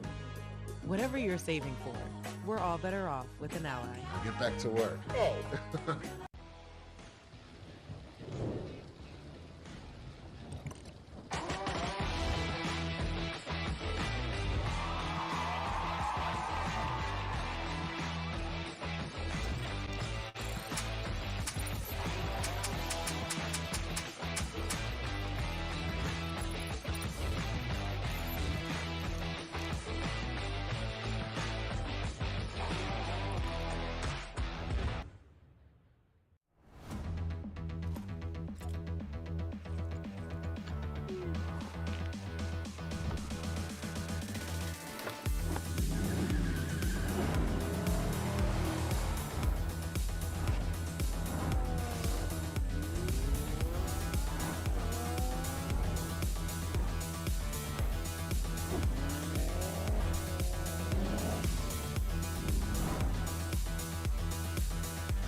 We now return to our interview with the insurance whistleblower. I just think everyone should know there's an insurance company out there exposing other companies' rates so you can compare them and save. Sounds like trouble. It's great, actually. It's called Auto Quote Explorer from Progressive. Here, look. See, we show you our direct rates and their rates, even if we're not the lowest. So, whistleblower usually means you're exposing something bad. I thought it meant calling attention to something helpful. You know, like, toot toot, check it out. This thing's the best. No?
We are so back. Round 2, Swiss stage, day 2 here at the World Champs. And, well, we just saw G2. A little bit of a I want to say it was dismantling. Power looked all right. But we've got this next matchup to worry about. And it is the rematch from the EWC Grand Finals. It's Falcons who they love a grand... Well, they don't love a grand final. They like getting to a grand final. They love the process. They don't like the destination. Yeah, they certainly enjoy this stage of the tournament, that's for sure. But they are coming up against the EU Titans, the Monkey Moon GOAT. The GOAT of the Open era, the GOOE, as we've been calling him. He is, I think, going to be trying to get their team another World Championship dub, see what they're going to be able to do. But first up is going to be those Falcons. We're going to see what they're up to. We've got Robas here, chilling out, making sure that those boys are going to be getting through the Swiss, as they have done at every major, without a single dent in their record. Yeah, I know. I think Johnny Boy said it a lot of times. Falcons, perhaps the best team in the world outside of a grand final. Yeah. Pretty hard to doubt that when you look at their record in tournaments, albeit at the last dance. But as you said, these guys have been phenomenal. TRK, I think he's been the star player. You know, you sort of look at last season and earlier stages of this season. We talk about Rawas. Even Khalil's having some fantastic moments offensively. But I think TRK lately has been that superstar player that I guess have needed him to be. Yeah, I think TRK for me is that guy who is going to step up in the moments. He's going to be performing at every level, and he doesn't necessarily feel the nerves until those finals. Still a long way off that, but these guys know finals like the back of their hand. Team BDS, led by the GOAT of the Open era Monkey Moon, this time now alongside Exotic with Drali, a new player to these World Championships, so far having performed playing Oxygen yesterday. Yeah, they're looking fantastic. I mean, I don't know what the other talent casters, analysts, people have said, but this has to be the match of the day. It has to be the matchup of the day. Sure. We've got the rematch from a couple of short weeks ago, and BDS took that one home. They did take that one home, but as I said, it was a grand final. This is not a grand final. We're only in round 2 of the Swiss, the 1-0 stage. The upper bracket winner of this will have a chance to go through 3-0 into the playoffs, into the finals here at the World Champs, and I think Falcons will be out for vengeance here, for revenge. Yeah, I mean, Falcons are, they know the assignment. They know what they need to do. BDS are standing in their way, at least in the Swiss so far. Yes, this was during, I believe, when they were on Semper. Semper, yep. And that was their COVID team, and they played versus NRG, and Casio was the only player on stage, because Chaucer also had COVID. And so it was only Casio, the coach now of BDS, who was sitting on the stage all on his own in the middle of Fort Worth, playing as NRG, clearly the favourite, and obviously they lost. I felt really bad for them at the time. Yeah, you could say it's Exotic's first time here at on land in Fort Worth, as the rest was in his hotel room. But you know, there's been a bit of talk about Mickey runs through the bracket, and well, sometimes what am I saying here? NRG had a bit of Mickey run if they're only playing Casio. Everybody, you've got the chance to impact the broadcast here. Make sure that you get in your progressive fan vote. Hashtag FLCN or hashtag BDS. I'm not going to tell you which one of those is for each team. You should be able to figure it out if you know the letters I just said. So make sure you get that in. CJ, who do you have in your predicciones? I have hashtag FLCN in my predictions. I think they're the best team in the world outside of the grand final. Johnny. I am also Falcons here. Hashtag FLCN. I think, as you say, they are just the best team. Unless we're looking at the grand final, we're not in the grand final. We're in a Swiss. They love a Swiss, so it's I think pretty much not a foregone conclusion, but they clearly have the advantage here for sure. Chat, we're going to be seeing what you have got here before we get ourselves into the series. But all teams looking locked and loaded, ready to go. And I think realistically, fans, they're looking towards the Falcons as well. Their quality is undeniable in these stages. They just had a bit of a different warm-up. I think it's a 50-50 matchup. Chad's got it 61% to the Falcons, but here we go. Upper bracket once again. Second match of the 1-0 stage in round number 2 here at Worlds. The rematch from the Esports World Cup Grand Finals. Can Falcons get the job done, or will BDS reign supreme? Game number 1, brought to you by Progressive, is going to be where we see the vibe of the series start out, where we're going to be seeing who's got the advantage. Do we see that Grand Finals Falcons? Do we see the Swiss stage Falcons? Or have BDS got their number as they did at the Esports World Cup a few weeks ago? We were there, it was very warm. We're now here in Fort Worth. It is also very warm, so relatively similar climates. Yeah, they're basically in the same spot, but they don't get the home crowd advantage, and well, no one has a home crowd advantage at the moment, as we are still yet to enter the crowd days. Obviously, the last 3 days of this World Champs, and almost a perfect start for Monkey Moon. Again, it could still be TRK double save coming through. BDS, I'd say not known, particularly at the start of tournaments, to be too crash hot. They certainly improve as the tournament goes on. We did see that at the EWC, but right now for game number 1, it has been all BDS. I mean, they take that first blood, making sure that BDS are on the scoreboard first. Monkey Moon, a lovely cut in. And Exotic swiping past the ball, making sure that he is going to be getting it bottom corner from a very interesting angle too. Team Falcons completely disarmed by that attempt. Yeah, they're certainly finding a W somewhere in BDS lately, this team. And they're just a team that even when they feel like they're out of form, when you can doubt them, they find this peak. And when they're at their top, they look unbeatable around the world right now. Great start for them, 30 seconds in, as Raleigh now with no boost gets a great 50 to Monkey Moon. Get a launch, a little bit of a heat check. We do love a little heat check on net. And there's a great 50 again. It was open for Drally if he got the shot. He had low boost, so I can cut him some slack. It could still be in. They're in big trouble here, Falcons. Monkey Moon strikes 2-0 BDS. Great early series advantage too, making sure that they are putting that pressure on a team that otherwise is the one that puts every other team under the biggest pressure they possibly can be under. Team Falcons not being able to deal with it so far. Historically, defensively, they are the team that can deal with a lot of the aggression coming through to them, but BDS are putting up something different today. And Falcons, they just usually look so quick that every match they play, they're setting the pace, they're outpacing the other side, but right now, it is BDS. What a redirect! The boys are loving it. Exotic sitting downfield for game 1. That's special. Mate, it's been a minute. There's been 3 goals. Whoever's got these players on their fantasies are going to be laughing. 3-0, Team BDS. And the vibes are immaculate just to my right. Wowee. Wowee 4 seconds in. 3-0 and 4-0? A minute. Not another one. He's almost found a TRK back in time, but still, BDS winning every kickoff, every 50. They're just looking like they've, I don't know, perhaps they've had the better warm-up scrim coming into this one, but they've absolutely shocked Falcons so far early in this game. When you talk about the warm-up, these teams, Team BDS, they had to go through an Oxygen that nobody expected to be here. An Oxygen that came through because anything weren't able to attend in the end. But trying to get a reset towards the backboard. There's a double commit, double whiff, and a poor shot from Monkey Moon leaves it now for a counter-attack for the Falcons. How rare is that from Falcons? A double commit in defense as well. Usually, I know they're so fast, but they're usually locked in. They have the synergy. I mean, you have to when you're twins, but in that case, couldn't quite get it to work. And BDS, they could have got their 4th, and they almost do here. Clears now. 100 boost sidewall. Look at the instant challenge and the speed right now from BDS. It's so rare to see Falcons getting dusted to the ball. I mean, Killer's there as well, actually missing it, and then it being squidged into the top right corner. Roas does get it on target. It looked like it might have been a little bit too wide. Very much helped on the way by a BDS player, but what a fake coming through. I don't even know how that pincher's actually got into the top corner, considering that Monkey Moon comes in from the inside. That was an absolute rifle into the top corner from Roas. Lovely fake as well from Clears. It just bought enough time to, get the BDS defense out of position. 2 goals, still 3 minutes. A lot of time here for Falcons, but still want to see them get to work here. Nice pop over the top. Another double commit coming through. And it is the Twins again. They're two of the same mind. Sometimes can hurt you. Sharing neurons on the pitch, which sometimes is helpful. This time clearly making sure that they are not wanting to be occupying the exact same spots. Those pixels have only got room for one of them. Killers, TRK, crossbar. And just a little bit of inconsistency on the shooting is holding Falcons back from a 1-goal deficit. Yeah, they're trying to put a hole through the crossbar at the moment, and Monkey moves past that straight across. It's a pre-jump. Here's the shot. It's going to be over for Roas. He has to go the double. It's a slow catch, and no one can get back. Or everyone can get back from BDS. Exotic still in trouble, 0 boost. Trying to take some low 50s, trying to give his teammates enough time to set up, which he has done for now.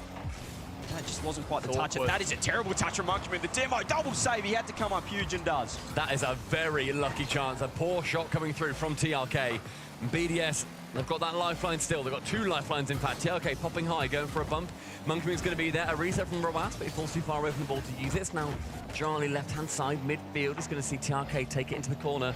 And Charlie with a boost steal leaves TRK wanting more. It's clear from Roas. Rally up in time, though, with 100 boost. And right now, BDS, you've got to go into conservation mode. Still a 2-goal lead, 90 seconds. Still another minute here. Should be able to wrap this one up or perhaps get one more goal. Monkey Moon, bang! Great save from Roas coming across the side of the net.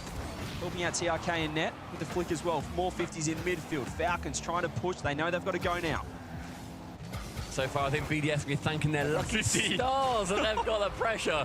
And Exotic turns it around. The 50 coming through from Drali. Assisted the century on this. Killers with a massive miss. Forces in his teammate to come in to try and cover it. Drali pops his central. Knows that if it goes there, Exotic's waiting. And waiting he was. Another one for the man in pink. Yeah, Exotic, phenomenal start. And really, the 50, the fake, as you said, it just forced Falcons to rush a challenge. And in the end, they didn't get the touch they wanted. BDS with a 3-goal lead regained.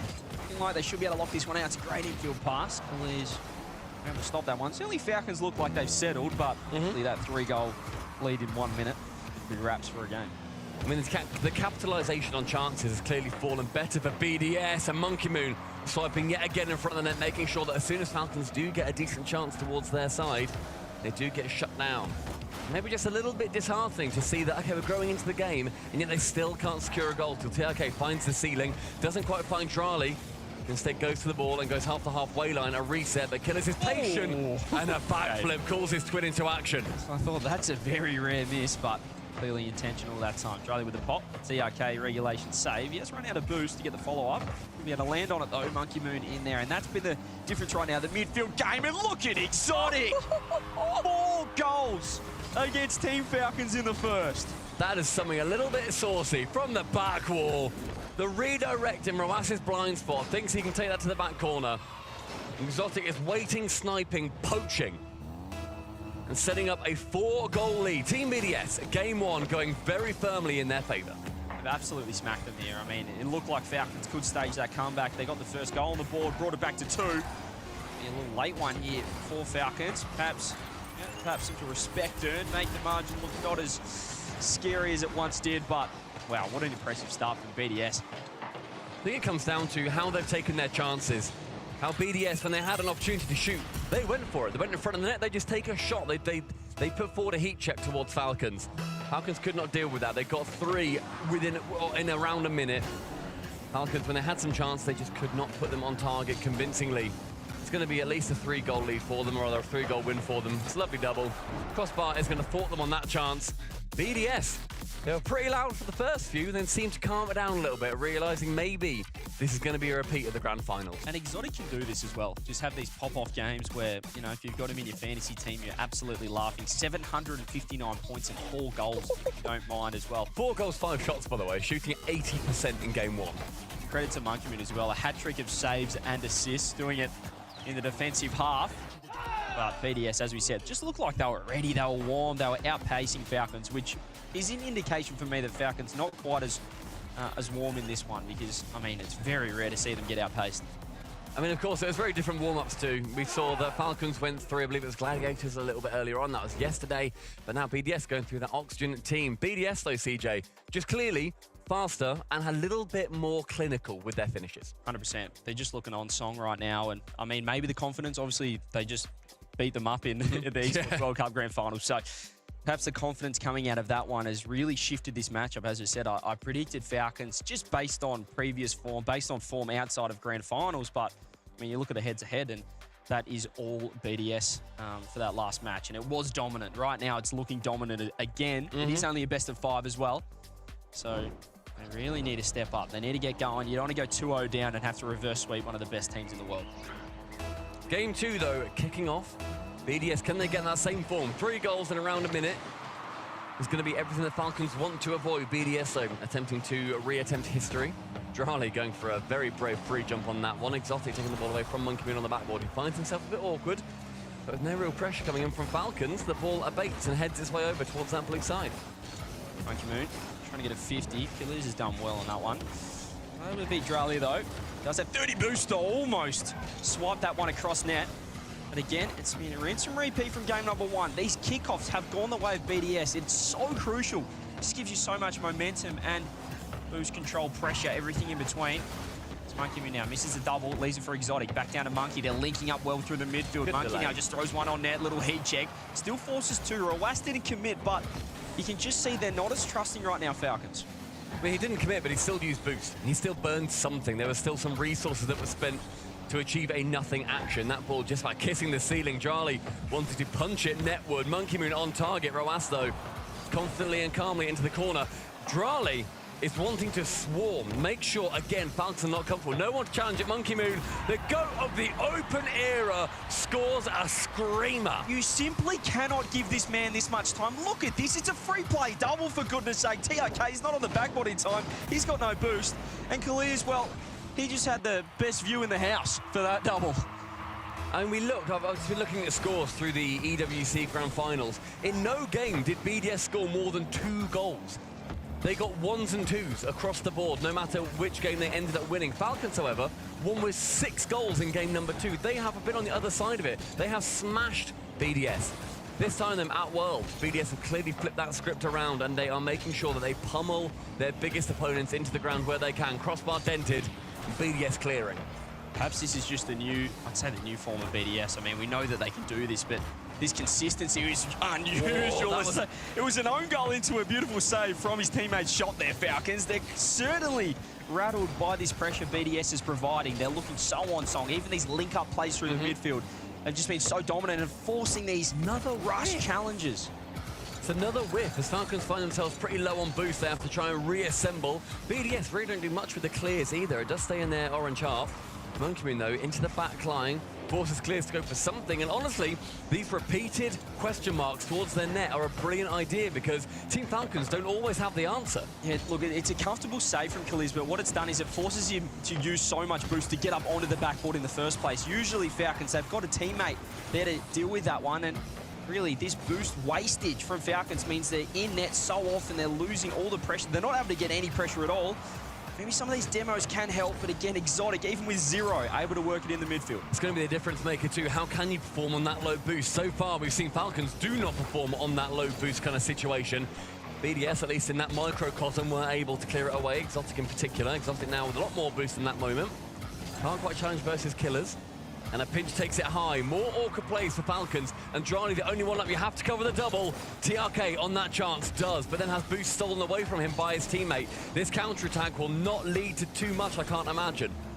All he can do is go across. Did he get the angle on that one? And BDS right now are just absolutely smashing Falcons in these midfield challenges, completely controlling it. Falcons need to find a way in. They're just not synergizing as well as we know from them. Perhaps the solo plays or the slower plays can work. It has found TRK in the back line. Drali gets the bump though. Monkey Moon's up. Does one, no boost. He's got to fake it out. Khalil's read it. Again, BDS looking so dangerous. And you know what? I really loved in that moment, the Monkey Moon ended up going for the challenge on a relatively open net Monkey Moon now with the save. But with the boost, he had about 10. He used it.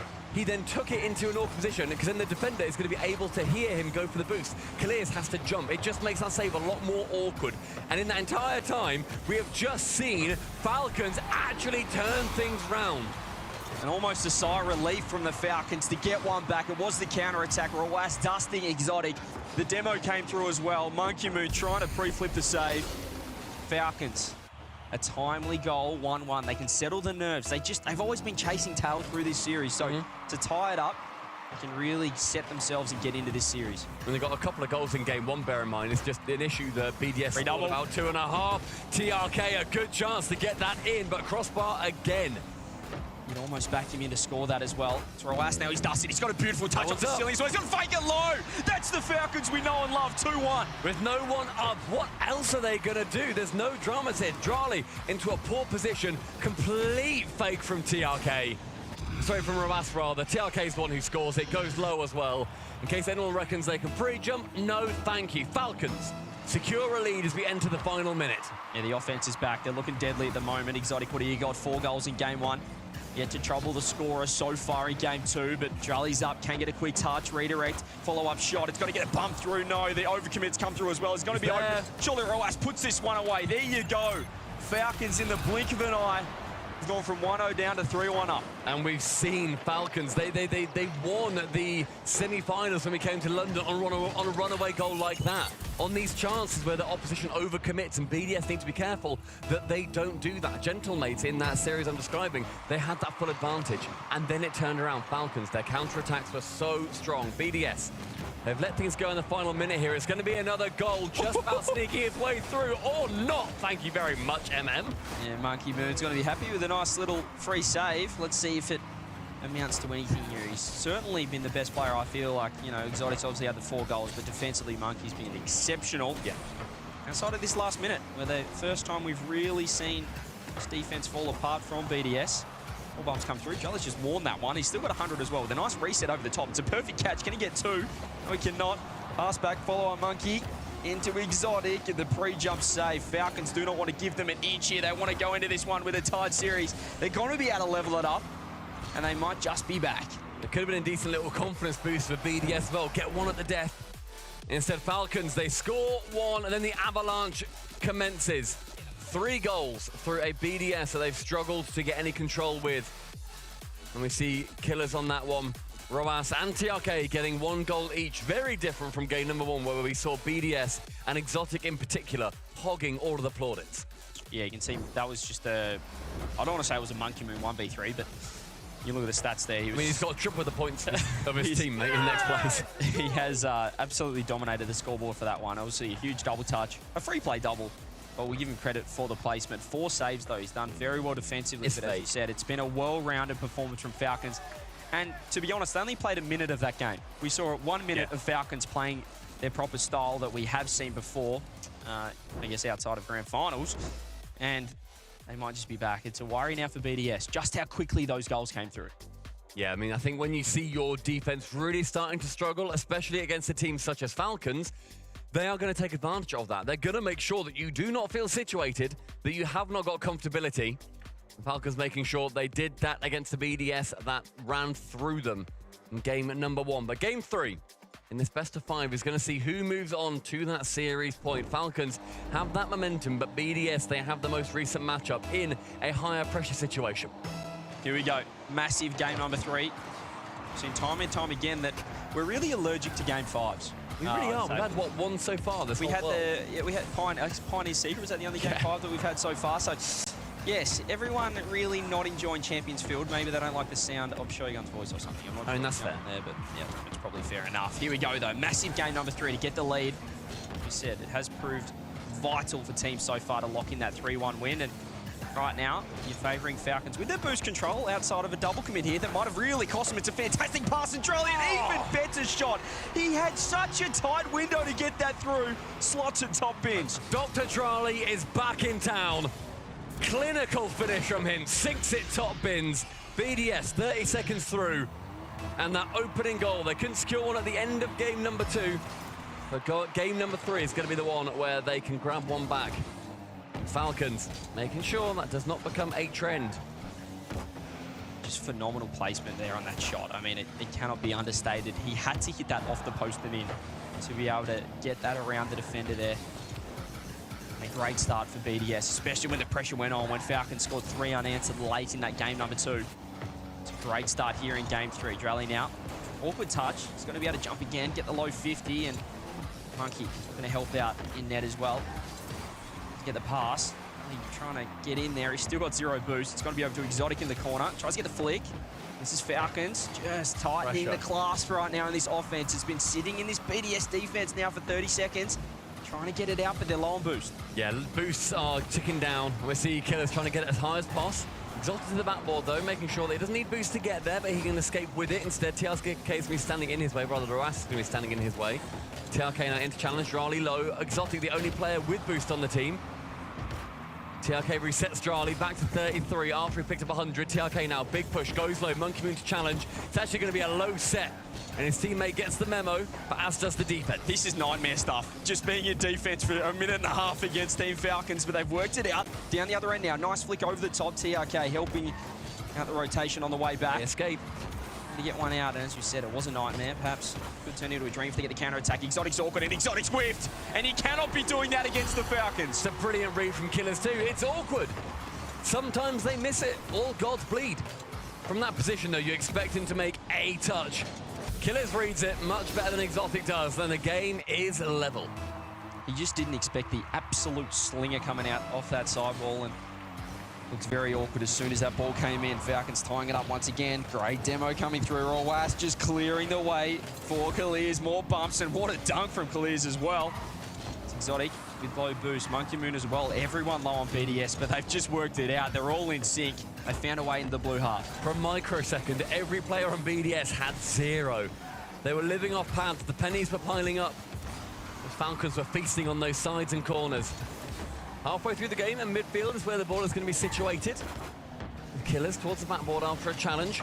Midfield from Drali. Killers has to read this one, does so. They're not letting another open backboard lead to another goal against them. Exotic has to challenge it again for Roas. It's a dunk, it's down. The angle was nearly magnificent, but it's Monkey Moon on the counter. You could just see for a second there, he had it. He had it right in his claw. It would have been a ridiculous angle. Might get it to work, but he needed fate to intervene for that one to find its way through, I think. Oh, it was a great 50 there as well, Stumpy, but Monkey Moon just a little bit too close that time. You can see the midfield game getting won by Falcons now with some bumps, but Drali's just eating the bump and able to keep it in this blue end. TRK 100 boost, works it over the top of Monkey, gets the 50 as well, and a bump, releasing Killers with the shot, and Exotic can't reach it once again. Exotic, I don't know if the boost wasn't there at the time in the back corner. It was up, but look, he misses it on there. He then has to cut in, thinks he gets the 100, would have made it if he gets the 100 as well. It comes down to Pixels, but Pixels can win championships. Just so close there, but you cannot afford 2 vital mistakes. That's a 2-goal difference. Both from Exotic too. Both from that man who started this series so well, 4 goals in the first game. We're looking to get one back here, tie this ledger up, but for now, Falcons, 90 seconds left. Just need to hang on. Play some tight defense as Exotic almost getting to work. Nice cut across. This is what's been different from Falcons. They're not going back post that, but to cut and help each other out. The double commits have stopped. They're really starting to sync up. It's a brave third man commit there from Drali. Will it pay off, however? We do see plenty of time for BDS to get back in form. Exotic tapping it back, oversees TRK in his blind spot. Does find him. Roas goes to the bump on Drali. TRK reads that. Killers now wanting to not go for the shot. Pops it high. Who's next? Roas is going to be there, but Drali low boost. Again, BDS all low boost. So smart. They're just playing the long game right now, Falcons. They know they're going to be low. They know they're going to get a great chance on net. They've just got to keep this ball in awkward spots for BDS. There's the pop from Exotic. Are they out now? Drali, but he's got no boost. And that's the work that Falcons just put in down the other end. Roas now, reset. Trying to go low. Misses the ground pitch, but it's over to Killers. What can he do? Exotic with the 50. BDS cannot get this ball out. 30 seconds now. Falcons just need to keep this up. A low rocket right across the goal line. Roas now wanting to get that one central with a little bit less pace on it. A bit more manageable. Instead it's going to go to Exotic. 20 seconds. BDS Need to wrestle one of these back. A bump on Killers is going to send the Team Falcons defense into disregard. 1 back, 2 back. The third shot in. Exotic, repenting for his previous sins, draws up level with the Falcons. I was really worried about what this shot was looking like from Drally, but it was perfect. He didn't go for the shot. He went sidewall, forced the double commit in the save from Falcons, and that meant the right side of the net was wide open. He doesn't just force the double commit either. He forces TRK to reverse, reversing all of his momentum. He can't physically get back over there. Here we go. 8 seconds. Are we going to get a goal in? Are we going to get some magic? The demo comes through. Exotic's up. He's got Monkey with 100 boost. TRK, he wants the ground. Unable to find it right now. And Exotic scooped up the 100 as well in the corner. Can they go? No, they cannot. Game 3 OT. First OT we're going to be seeing between these two Titans as well. First kickoff, very important. Drali, low boost, does get the touch though. Pops it over Oas. Exotic wants to get something in there. And these low boost commits from BDS. They've been the difference maker in the last half of this game. It's just been a game of such small margins, tiny mistakes. We saw Exotic down the other end, but this is nice from him. It's a challenge for Oas. He's got no boost, able to scoop up the mid-100. Monkey Moon, great catch as well. He's got 2 out of position from Falcons. It's a great 50. TRK's positioning, saving the day in that one. I mean, his positioning saving the day, but then Exotic, a drama on the back line, does backflip. 1-2, Roas down, the double is not there. But the Twinergy is alive and well. Team BDS, they let Game 3 slip out of their fingers as Falcons come back through and sink that progressive ball into the back of their net. The panic set in, and it was a hat-trick of Exotic, 0 boost in net. For those 3 goals, Falcons scored a massive go-ahead game there, and now 1 away from moving into that 2-0 stage. This perhaps the best we've ever seen, but Monkey Moon, open net, and that is not the start you want from Falcons. You want to be locking this down. You don't want to lose the game 4, then have to go to Champ Field with BDS kind of momentum. Great start for Monkey. It's not quite as magical if you win your 201st game to win the series. It's got less to it. Yeah, it's got less legs, really. And BDS are going to want to make sure that Exotic is feeling comfortable in this one too. I was saying during that stat as well, he just had a few dramas that really, it was a matter of pixels on both of them. Yeah, well, even that OT goal was Exotic in net, last man 0 boost. So that guy needs to work on picking up those peanuts in the corners, but there's another open net. This time it's going to be for Falcons. You could see the demo on last man. Once that came through, look at Drally getting hunted by TRK with 0. And that is as easy as I think you could have scored that, Stumpy. I really don't think you play with me enough if you think I can score that. Oh, yeah. Never mind then.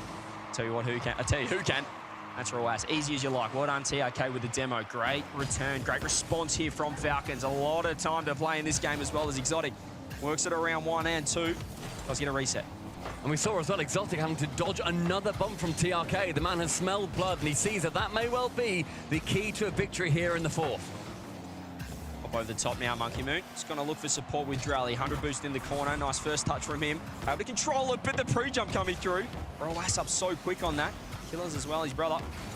It's TRK double commits. Again, it did plague Falcons earlier on in the series. We haven't seen it as much as we've got further and further into this one, but still present right now. It's a great 50 coming through. Nice help defense. Roas says he got the shot. It's perfect placement. What a save! Exotic. Well, last game, he didn't quite have his best time in net. That was beautiful, but they've got to go again. Roas shot is beautiful this time. He can't get it. Falcons take the lead. That is a masterclass in composure. The double demo through from Falcons. Cross pitch, Killers to Roas.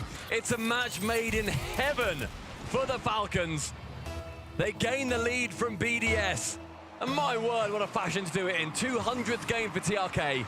And that man wants to soak the trophy in blood. Both the 200 gamers scoring in the big one in their milestone, but as he said it, you always hate making a crazy save like that, and 10 seconds left, it's still in your net anyway. What a shot though, what a follow-up. Monkey Moon has just gone, I'll give up, have it. He's put it into his own net off the bar. It was out, he was so worried about the follow-up. He was so awkward as well.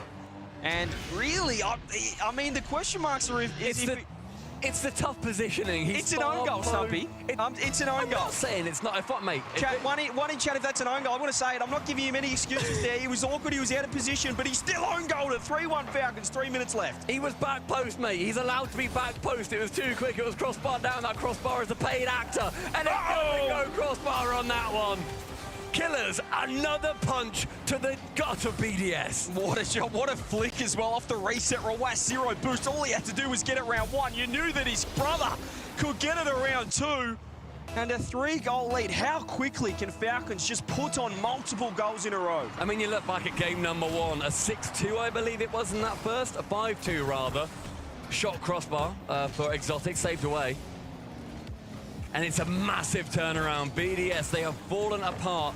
When a team has 4 goals, when there's a 3-goal difference, it's like a 90% win rate or something like that for them. It's going to be tough for BDS to battle it back, but the world champion will not let this one go down without a fight. I love those stats, something like that. That's how That's how the numbers work, I think. Yeah. Killers now takes it up. Great touch as well. Beats one. Another demo coming through. It's TRK again. What a save this time. But it's too little, too late because Falcons have 5. What do you do when they start to swarm? They smell carrion on the pitch, and the Falcons fly above it. They know that their job is done here. I know for a fact that when a team has a 4-goal lead, there's a 99% win rate. Thank you very much.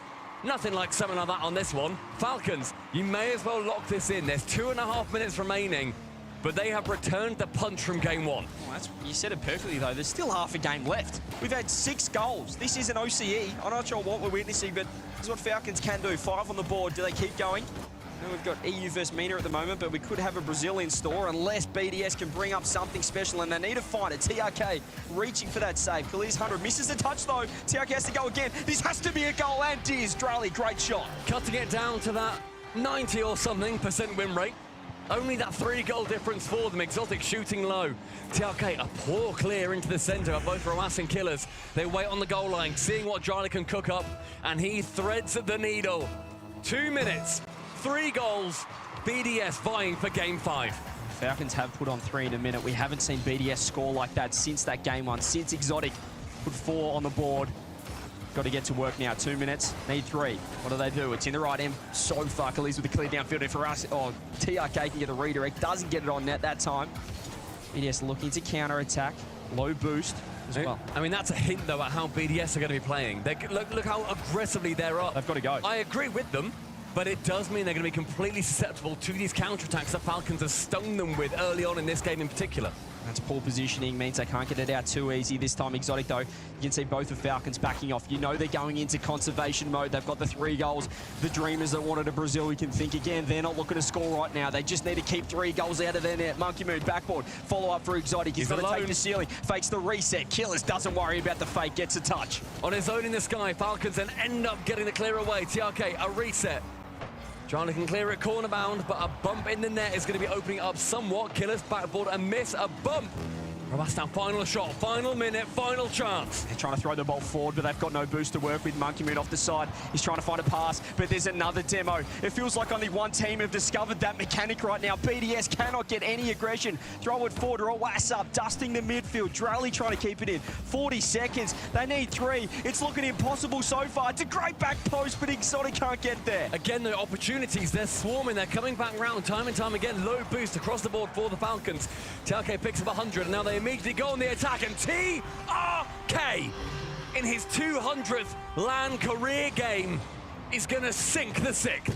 Gets a brace, and it's the ace in the hole for TRK. Falcons will be going 2-0. You can see the looks of disappointment from the faces of BDS after that game 1 as well. What a phenomenal start to then just get dismantled to the back half of the series. And well, Falcons, they're going to be through to that 2-0 stage, joining G2. I mean, who could have predicted that? What a better team to have done it as well. A brilliant turnaround. Rawas sinking the 7th. They haven't just gone 1 further. They've gone 2 further than BDS did in game number 1. A cracking touch. And Rawas dents that back of the net. 14 seconds. Do we see an 8-2 BDS?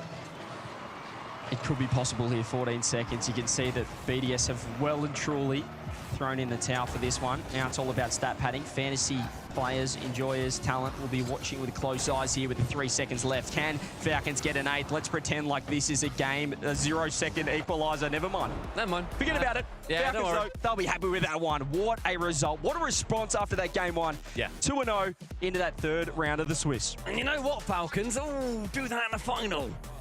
Do that in a final. Turn it round. Please. Get your mentality back in, boys. You deserve to lift up one of these international trophies with a performance like that over the team that beat you in your home country with a crowd. We were there. I'm going to say was quite biased towards the Falcons. They quite liked it. A little bit. They quite liked it. A little bit, I'd say. But I think the narrative, Stumpy, I think the narrative of this team, Team Falcons, being the best team in the world outside of the grand final, has a lot of legs, especially after taking down the team that dismantled them in a grand final a couple of weeks ago. So that was dominant, a 7-2 finish in the last game as well. To not even think about bringing that one to Champ Field. They ran away with it, got the job done. Now they're one series away from getting that all-important second chance into the finals. I mean, you love to also see the fact that when they do get beaten in the first, they then don't turn it. Also, they do turn around. They have the mentality to turn it around. They make sure that they haven't just got those awkward moments where, okay, this series, we've lost game one. We're now done for the entirety of it. They make it different. They put their stamp on the series. BDS, on the other side of things, they are not done. They're going to be going through into round number 3, not in the position that they want to be, but they are still going to have multiple chances to get through into our brand new playoffs bracket. Yeah, they've really been tested as well outside or in the early stages of tournaments. So getting a match, getting that rematch against BDS right here in the round 2 of Swiss and overcoming that game 1 could do wonders for their confidence. They're certainly a confidence team. We've seen that. We've seen it, you know, their shifts or their fluctuations in performance when the pressure goes on. So every win they get, so important as we check out the Mobile One high performance replay. I feel like runaway goals were such a story for the Falcons. They had some bangers. They had a couple of resets, that bumps from TRK in particular. I think we have to say congratulations to TRK and Monkey Moon for securing both of their 200th career LAN games. Over to Leaf now as we get an interview with one of our victors. All right, we're gonna call it a day. We gotta start getting ready for work. So if you guys wanna keep watching, then it's gonna be here on YouTube. Unfortunately, if I could, I would fucking stream the whole thing. I need to figure that out, how people like remote stream. But yeah, thanks Mike for stopping by, hanging out. اول شيء كيلرز مبروك على الانتصار حابب يسالك انه قبل ما تفوت على هاي المباراه بما انه يعتبر يعني ريماتش لنهائيات كاس العالم، هل كان في عامل خوف ولا هل كنتم متحمسين لهي المباراه امام بي دي اس؟ هو بالعكس اول شيء الله يبارك فيك cowboy hat that boy. كنا متحمسين مره. Alright, we're gonna raid DT. والحمد لله قدرنا نجيب. He's old cowboy hat hit that boy. Yeah, we were honestly very excited because we wanted to get revenge for AWC, of course. That's awesome. Now I have to ask, I'm sure you won't tell me much, but what was different this time that let you finally get the win here against BDS when they won last time? تقدر تحكي لنا ايش اللي اختلف؟ لانه اخر مره زي ما ذكرنا تنافسوا مع بعض في النهائيات كانت النتيجه لصالح البي دي اس، فايش اللي اختلف بهاي المباراه اللي ادى لانتصاركم عليهم؟ اللي اختلف انه في النهائي